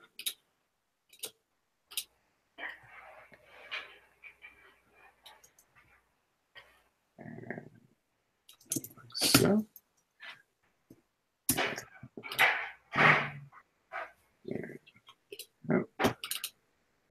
Okay.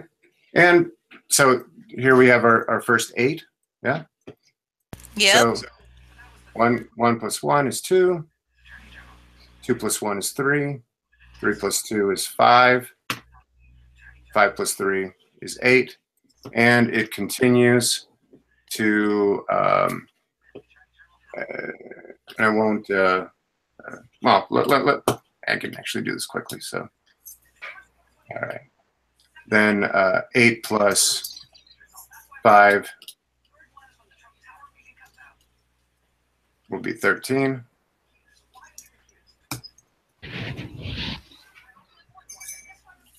And it goes on like that. You just keep doing that process. And, Very nice. and you've illustrated the Fibonacci sequence in only circles, right? You've actually applied no symbols to it in any way, right? No 1, 2, 3, right? The symbols for 1, 2, 3, or 5 or 8. Right. You've done it only with, 1 unit, and how can 1 unit change in space, in position to demonstrate the Fibonacci sequence, right?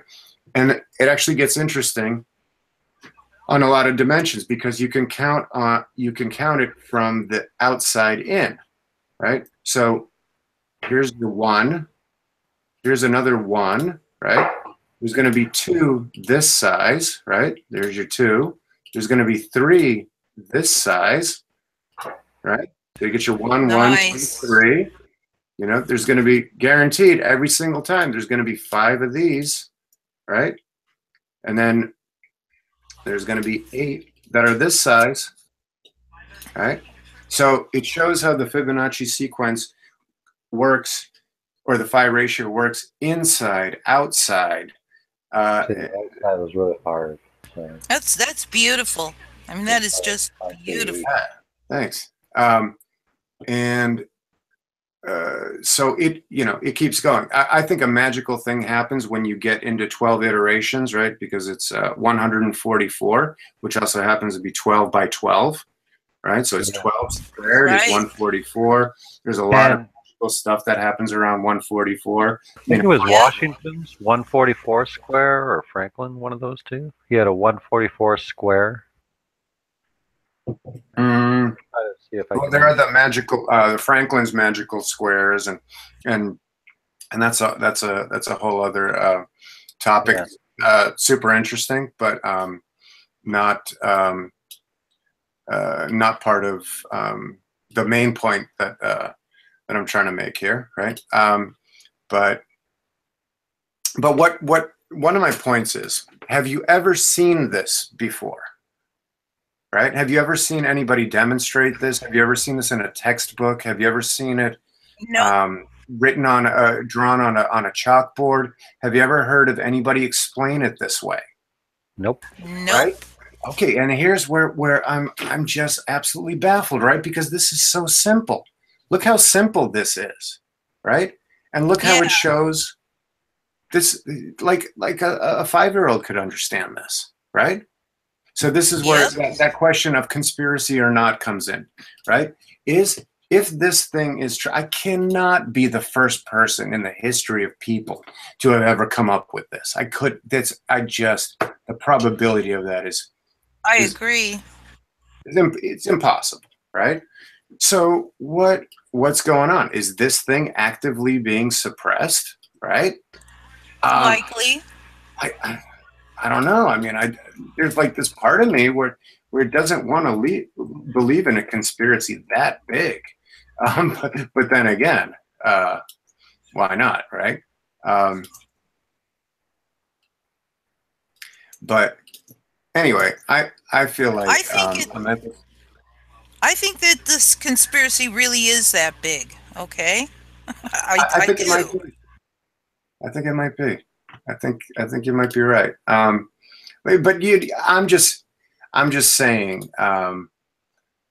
like, there's a part of me that just doesn't want it to be that big. You know what I mean? But there's this other part of me that's like, oh, I think I can admit that, yeah, it might just be that big, right? Yeah. Well, I went through that stage where I really didn't want to give high probability to the conspiracy being that big.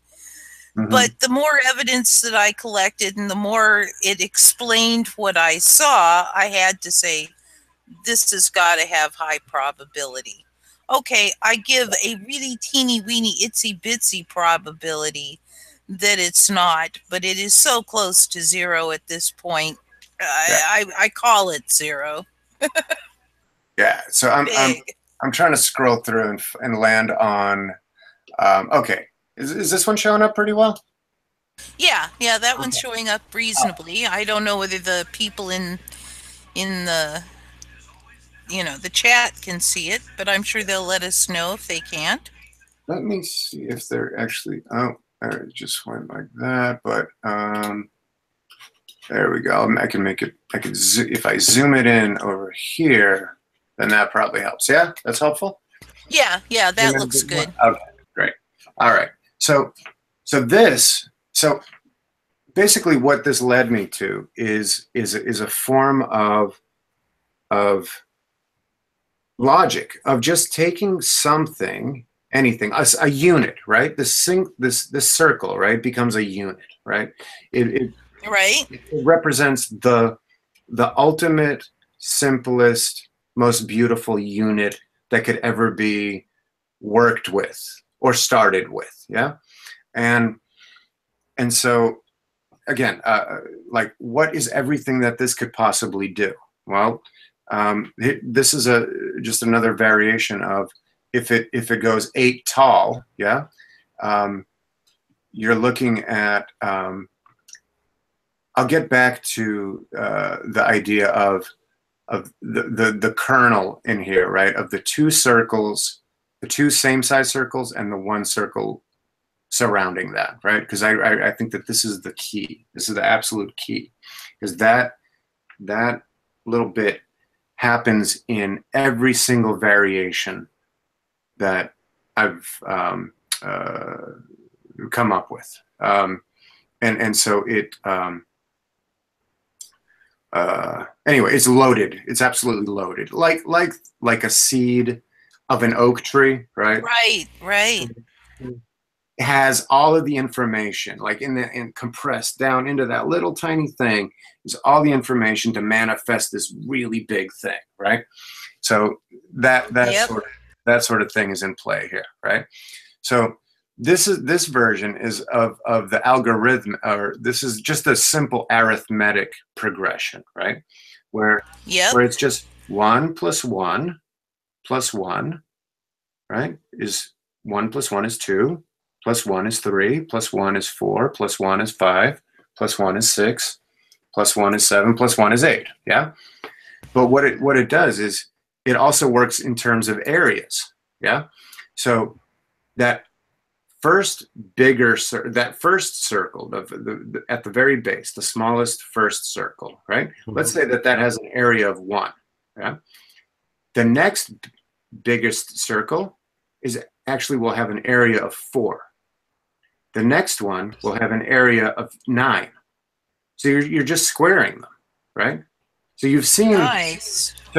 So it's the same thing that you do with squares when you multiply them, right? When you take a square and you double its length and you double its width, right? You don't get 2, you get 4, right? Yeah. Because you've doubled. Well, yep. It turns out that circles behave in this exact same way, right? And so this next one is going to be 16. The next one's going to be 25. The next one's going to be 36. The next one's going to be 49, right? 7 by 7. Right. The next one is going to be 64. 64. Yeah. Yep. And it also works with volumes, right? If you assume that the circle that you're looking at, that first one, let's say that has a unit value of 1 area cubed, yeah, then the next one is going to be 8, yeah. The volume, right? Yeah, the next one's going to be 27, and the next one after that, I think, is going to be 64, and then I don't have the notes in front of me, but right, but follow the procedure, and you'll get the answer. Exactly. Yep. Right. So what this ended up doing to me is, like, once I realized that, oh my gosh, it's this simple, it's this gorgeous, it's this beautiful. I did, when I discovered this, I actually wept. I wept. Oh, I bet. It's glorious. Because it was like seeing, like, truth itself, you know, illustrated in front of my eyes through my hands and my abilities and my cognition. Somehow was able to manifest this in front of me, and it was magical. It was beautiful. It was absolutely. Yeah, and I think I'm landing on this place where I basically want to do this for the rest of my life. I think I want to share this idea with people for the rest of my life. I think that it's simple enough, but it's complex. Absolutely. And by the way, and this is, I wish Aaron was here. I'm sure he's going to be watching, but I figured out. So using the same logic, the same pattern, right? This is how music works, right? This is why you have 2 keys. Nice. Oh, really? Then 3 black keys, then 2 black keys, then 3 black keys. This is why, because it is the phi ratio. It is the Fibonacci sequence.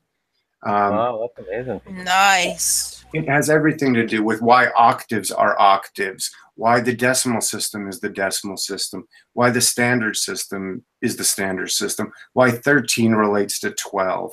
It just it gosh, would you all mind? Okay. Oh, and here's where it gets awesome. All right. So that, sorry to be just scrolling wildly here, but let's go to that core thing at the very beginning, right? Which is, sorry, we'll go straight to here. Okay, this right here. Like, and again, conspiracy or not, right? Has anybody ever shown you that diagram, you know, that simple thing, and said, that's a really important thing? Like, that is a fundamental that you need to get to know. Well, you know what's funny about it too? If you look at the whole thing, it's an 8-ball. It's an 8-ball. It is. It is. And its volume is 8. And your 8-ball is the end game ball, and you know, like it's When I look at it, I see the male and female principle producing the fullness of things. Yeah. And okay, so when you so if you know that the area of that first circle, right, is 1, then you know that if you've doubled it, right, that the one that is above it, then that must also be 1. Yeah? Yeah. It must be the same, right? Yeah. And you know, if you're squaring it, right, that the area of the biggest circle is 4, right? Yeah. Therefore, you know that the 2 flaps on either side, or the 2 wings on either side, right, together, like they must equal 2, and therefore each one must equal 1, right? And so, like, have you ever, that's right, for example, seen that? I'm going to try to. I'm going to go back into Illustrator real quick here. And yeah, so you see that. See that basic. Well, you're not sharing screens at the moment. Oh yeah. Sorry. So no, we don't see a thing except your face. All right, but you saw me be excited, so that. Oh yeah. You looked really excited. That's like a kid in a candy store. You know what? It's funny. That's what you remind me of. You've stumbled upon something that's just. Oh yeah, I can't. Mind-boggling, but simple. Beautiful this is, and I've been holding on to this for quite a while, and I've been thinking, like, is it even safe to go out and tell people about this? Is somebody gonna, you know, try to shut me up? And I figured, you know what? I'm just gonna keep working, and I'm gonna explore it to its undeniable, bulletproof, awesomely elegant. Awesomely elegant. And by the way, and I told you this before, Amy, I don't own this thing. I'm never going to copyright this. I'm never going to try to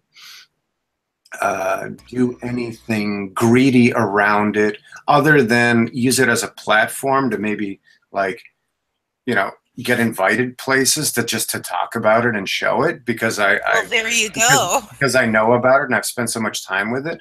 But but other than that, right? I don't. This thing came through me, and I'm its custodian. I'm its representative.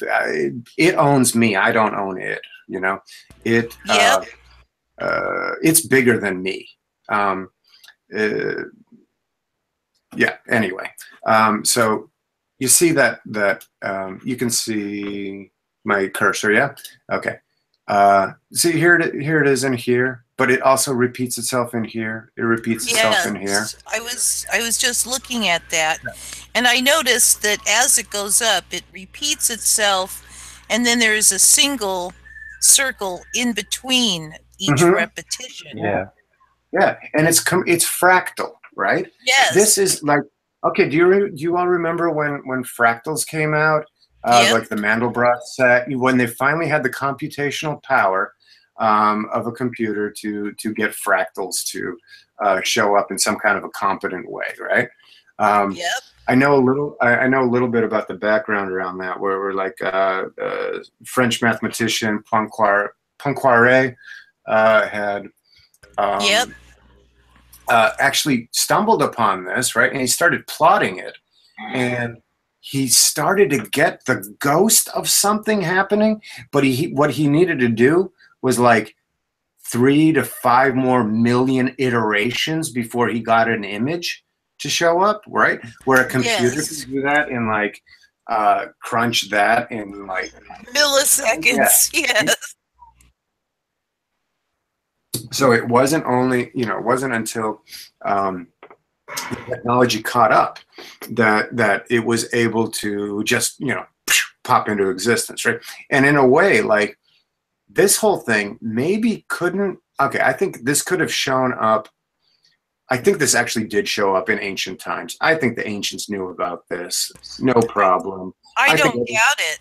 I think everything was based on this. I think that this is actually the thing that might have gotten hidden away. Let me show you this. All right, it's the Holy Grail. Okay, let me tell you a little story.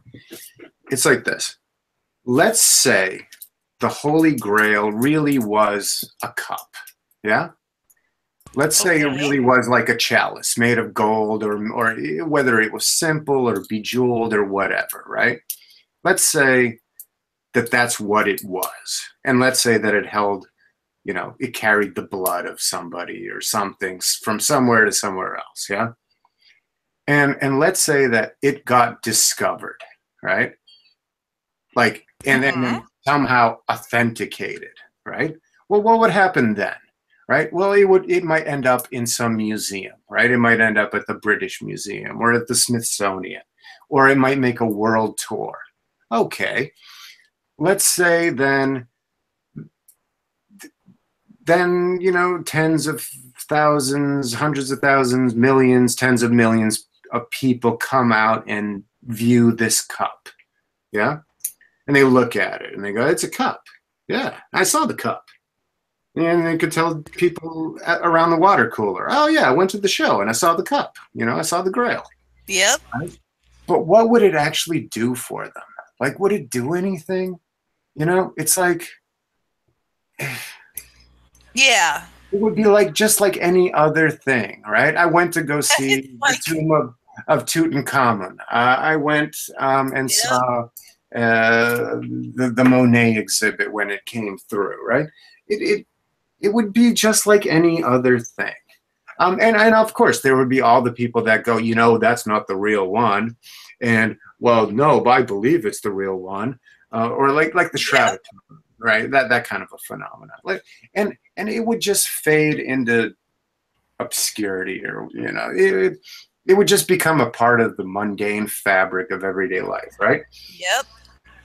And but I think this thing, right, if identified properly as the Holy Grail itself, right, I think this could actually change things. That the Holy Grail is the phi ratio, and the phi ratio is the Holy Grail, and the knowledge of the phi ratio is the thing that turns water into wine. It is the thing that turns lead into gold, right? Yeah. It's the knowledge, the pattern, beauty, that this is evidence that if this thing exists in the world and could be drawn so simply and understood by a 5-year-old and understood by an 80-year-old instantaneously, and you can just see the beauty in this, right? Oh, it's immediately stunning. Right? You can see. Let me do a different. Let me do a different screen share. Let me just go back to that thing that I was doing for.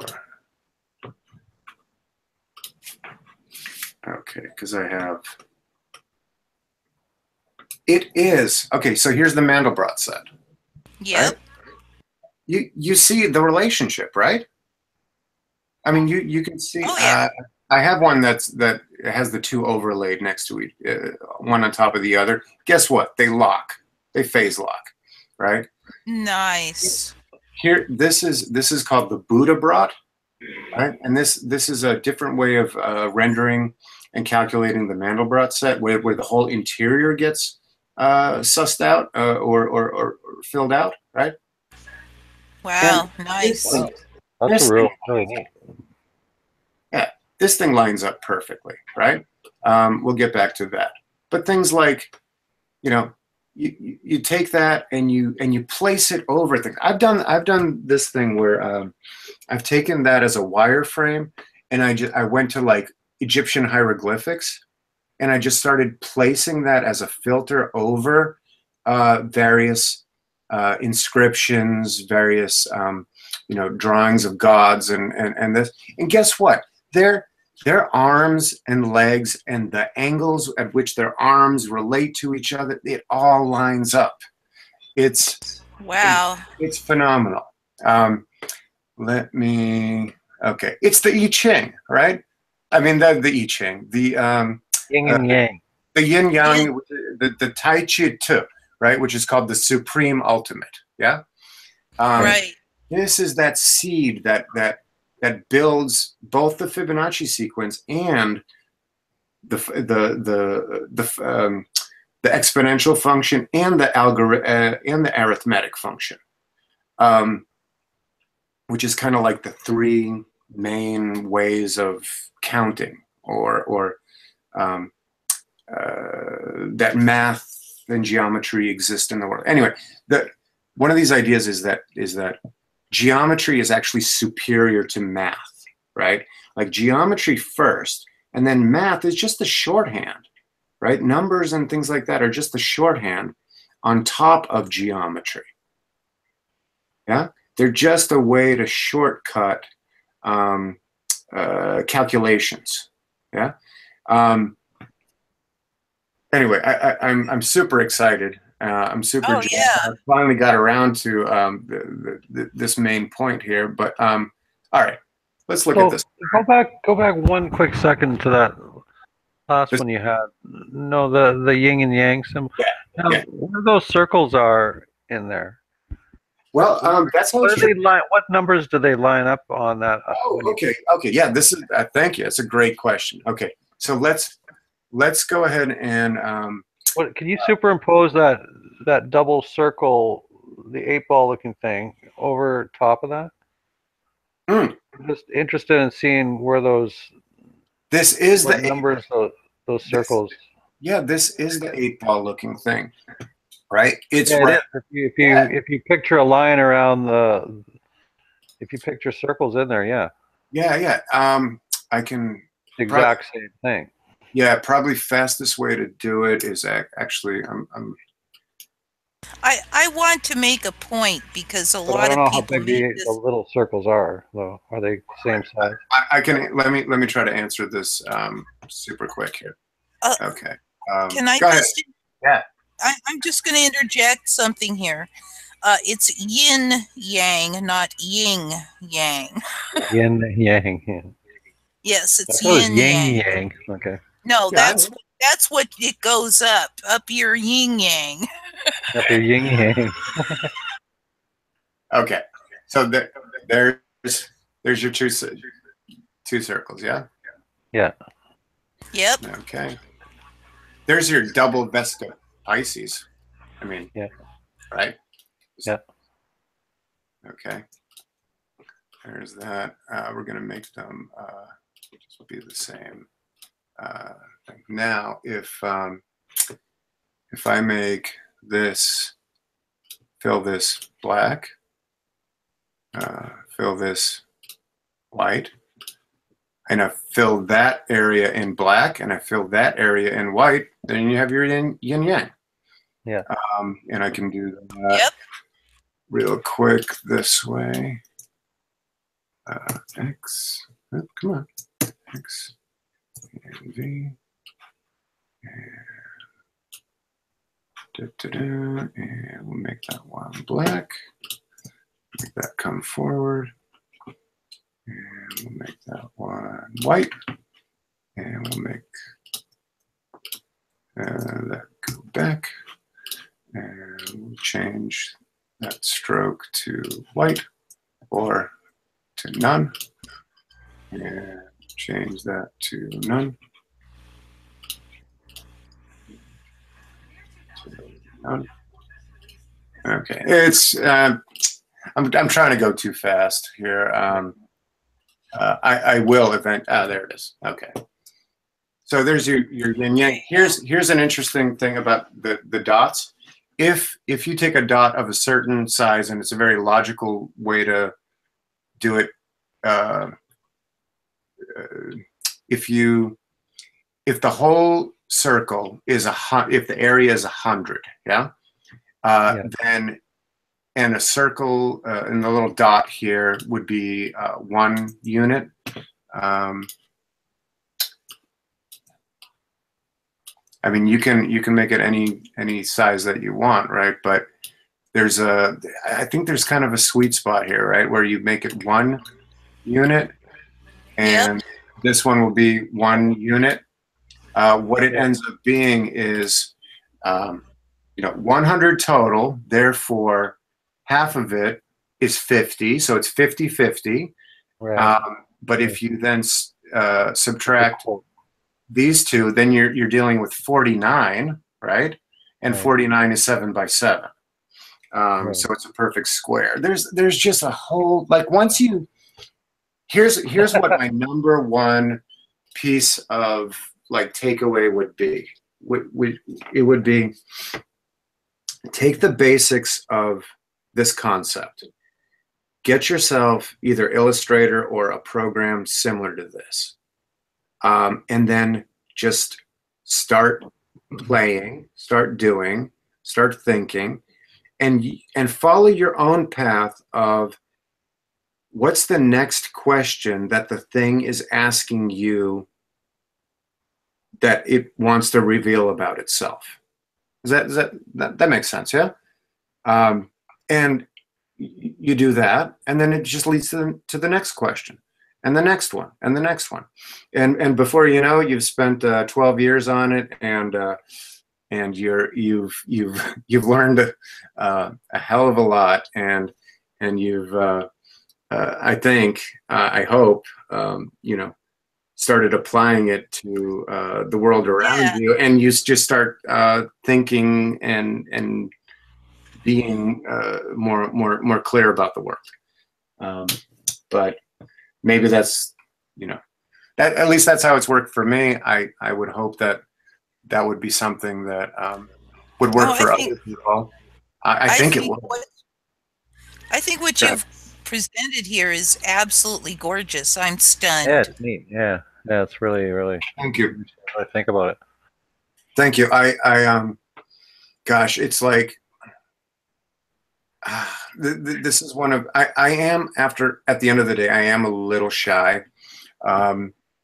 Once I get going, I can like really warm up, but I am sort of reserved and shy, and really I could have like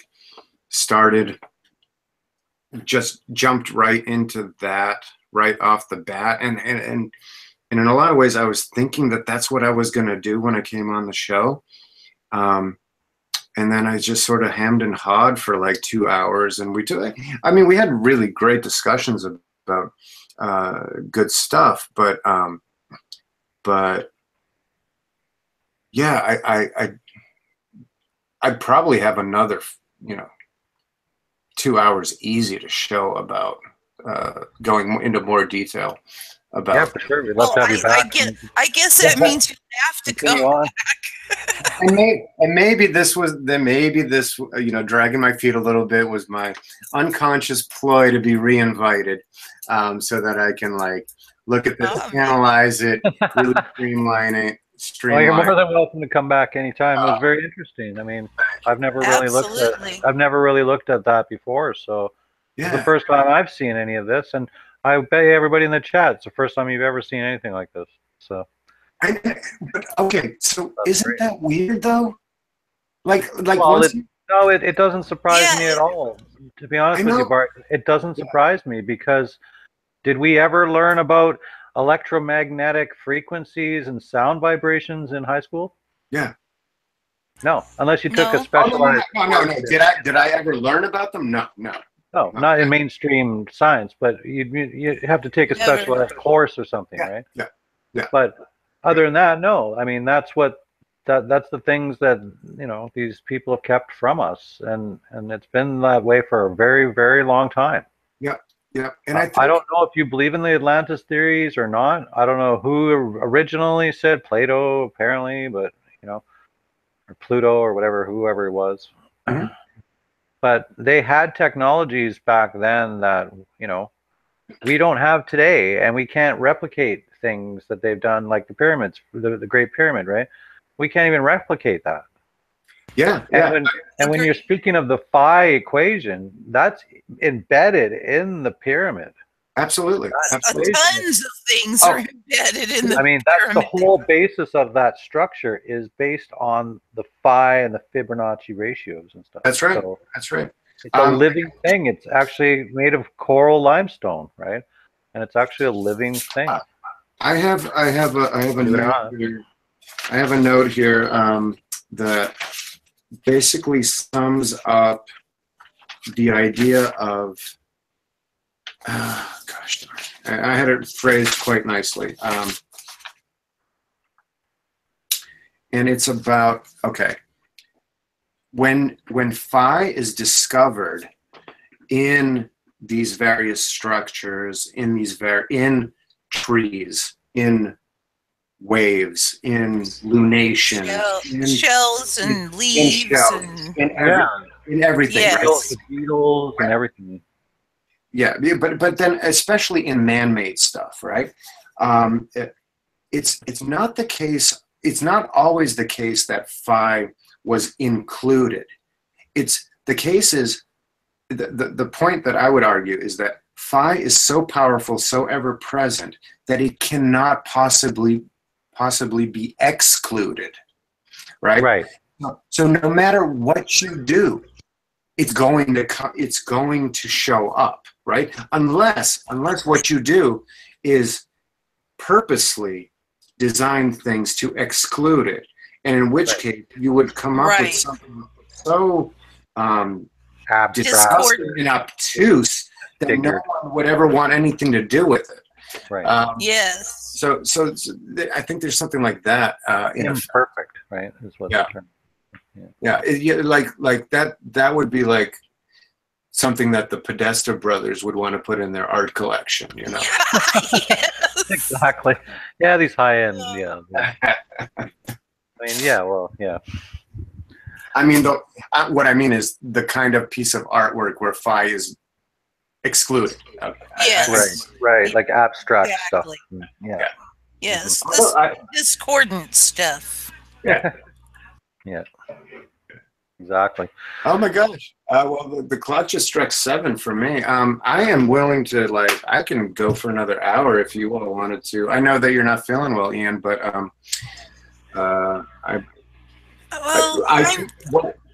yeah, and I don't know where you're at, Amy, but we can certainly do a little bit of overtime, but since I'm here and interrupting the TV watching of my friend, I try to keep this as minimal as possible. But if you have a few more things you want to throw in. Gosh, I mean, it's like I'm such a I have a little book that my wife got me here. She got me this for Christmas. It's called, I don't know if you can see it. Let me get the right. There we go. Okay, Leo the Late Bloomer. This is how she thinks of me. Right? I bloom late, right? So I don't get ramped up in a conversation until it's a half hour. Go. I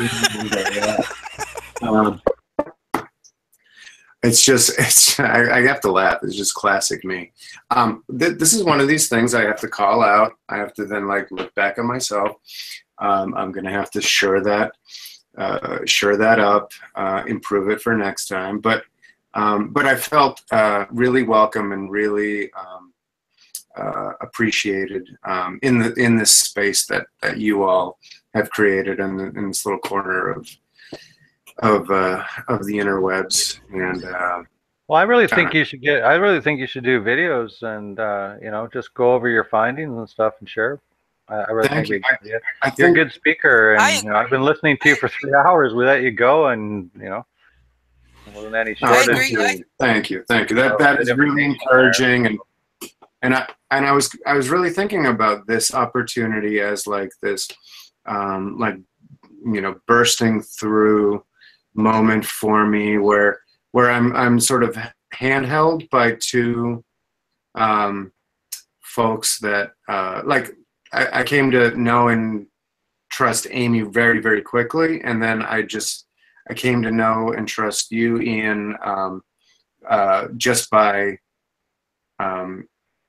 watching several of your shows, but without meeting you, I was ready to hand over my other hand into your hand and sort of walk into this other space with you two folks. So I'm really grateful to have been here. No, it's been really interesting.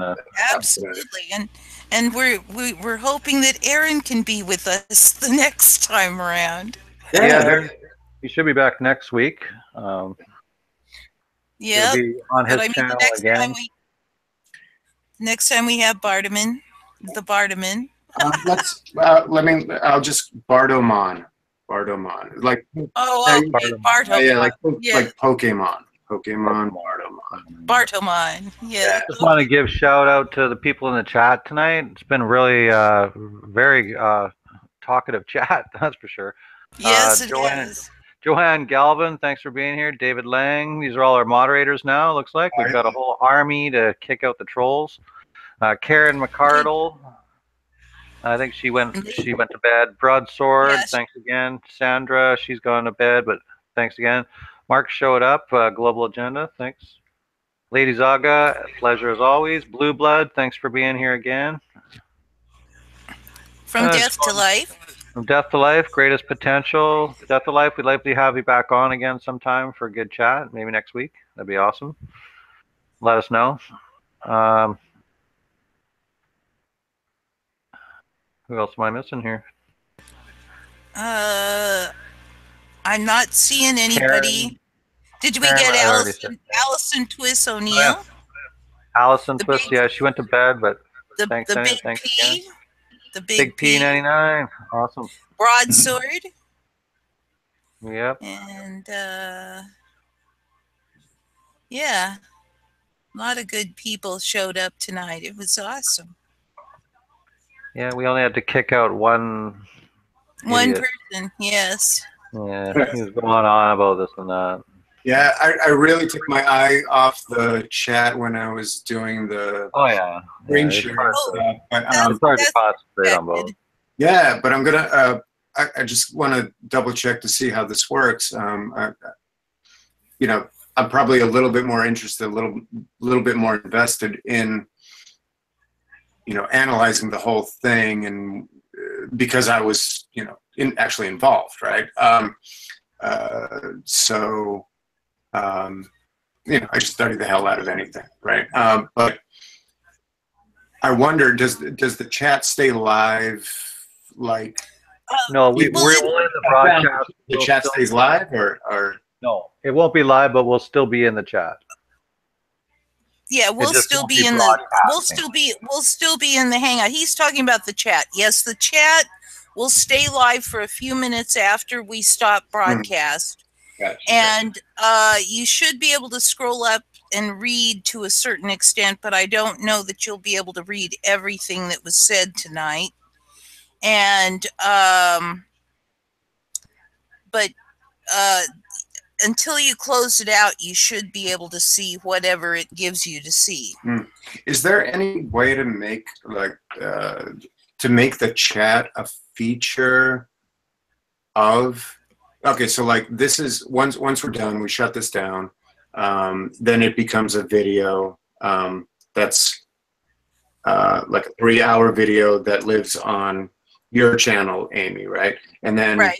like Ian and I or Aaron or anybody, right, can go and download that video and then we post it to our channels, right? Yeah, Yes. that's what we do. Yeah. Yeah. But like what happens to the live chat? It disappears. It's not there. It That's only the live hangout. I am. Yeah. I am led to believe that there are softwares out there that will record the chat for you, but I don't know what they are, and you know, Yeah. I don't Yeah. have them. I'm just thinking like any communication from any thinking person at any time is gold for somebody somewhere, sometime, right? So Right. in order to Right. like, if we can save and archive, you know, as much as possible instead of like letting just think. But you know, there's a really good aspect of letting things go and letting them float out into the ether and all of that. But then there's also the flip side of that, of like archiving it if it can be archived. Great, archive it. If you want to access it, access it. If you want to move on and do other things, you go and do other things. But Yeah. Gosh, I don't know of any way. I know it disappears once the show uploads. It's gone. all right. Maybe I'll look into it. See if there's anything around that. So where can people find you? You've got your YouTube channel. What's the name of your YouTube channel? TheBartomon. So TheBartomon. TheBartomon. Yeah. No space. Not like they're going to find And much then- there, but at least they can. No, there won't be much there. Like I've used YouTube as a way to archive interesting videos and then a lot of music that I like. So I have Will be your playlist. first video on your channel, and we're proud.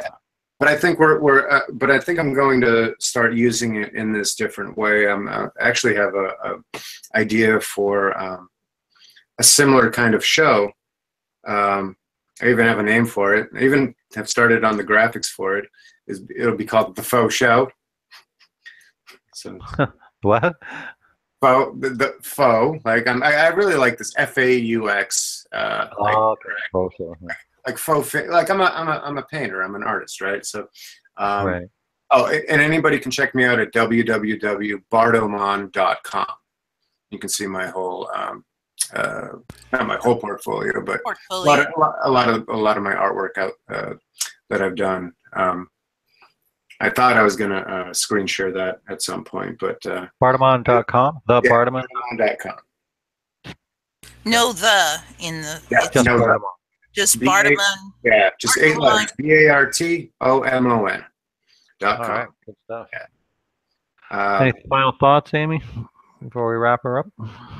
Well, I am so glad we had you on our show. I am utterly fascinated by the relationships of circles. I had never thought of things that way and never been taught to think of things that way. So yeah, I am stunned, amazed, and I'm going to be doing some processing. Yeah. Oh, see, that's exactly the reaction that makes me most pleased, right? Is the, hey, I never thought of it that way. Yep. This is going to lead me to some thinking. That's right. That's the best part about it. Yeah. I was going to say that. It just opens your mind up. You look at things in a new way, you know. Yeah. When you look at a symbol or something you see that, you know, a company logo or something, you'll see these things now, right? You'll understand why they're there. I'm so silly. Let me share one more image as a okay. Just speaking of the idea of mind expanding, yeah.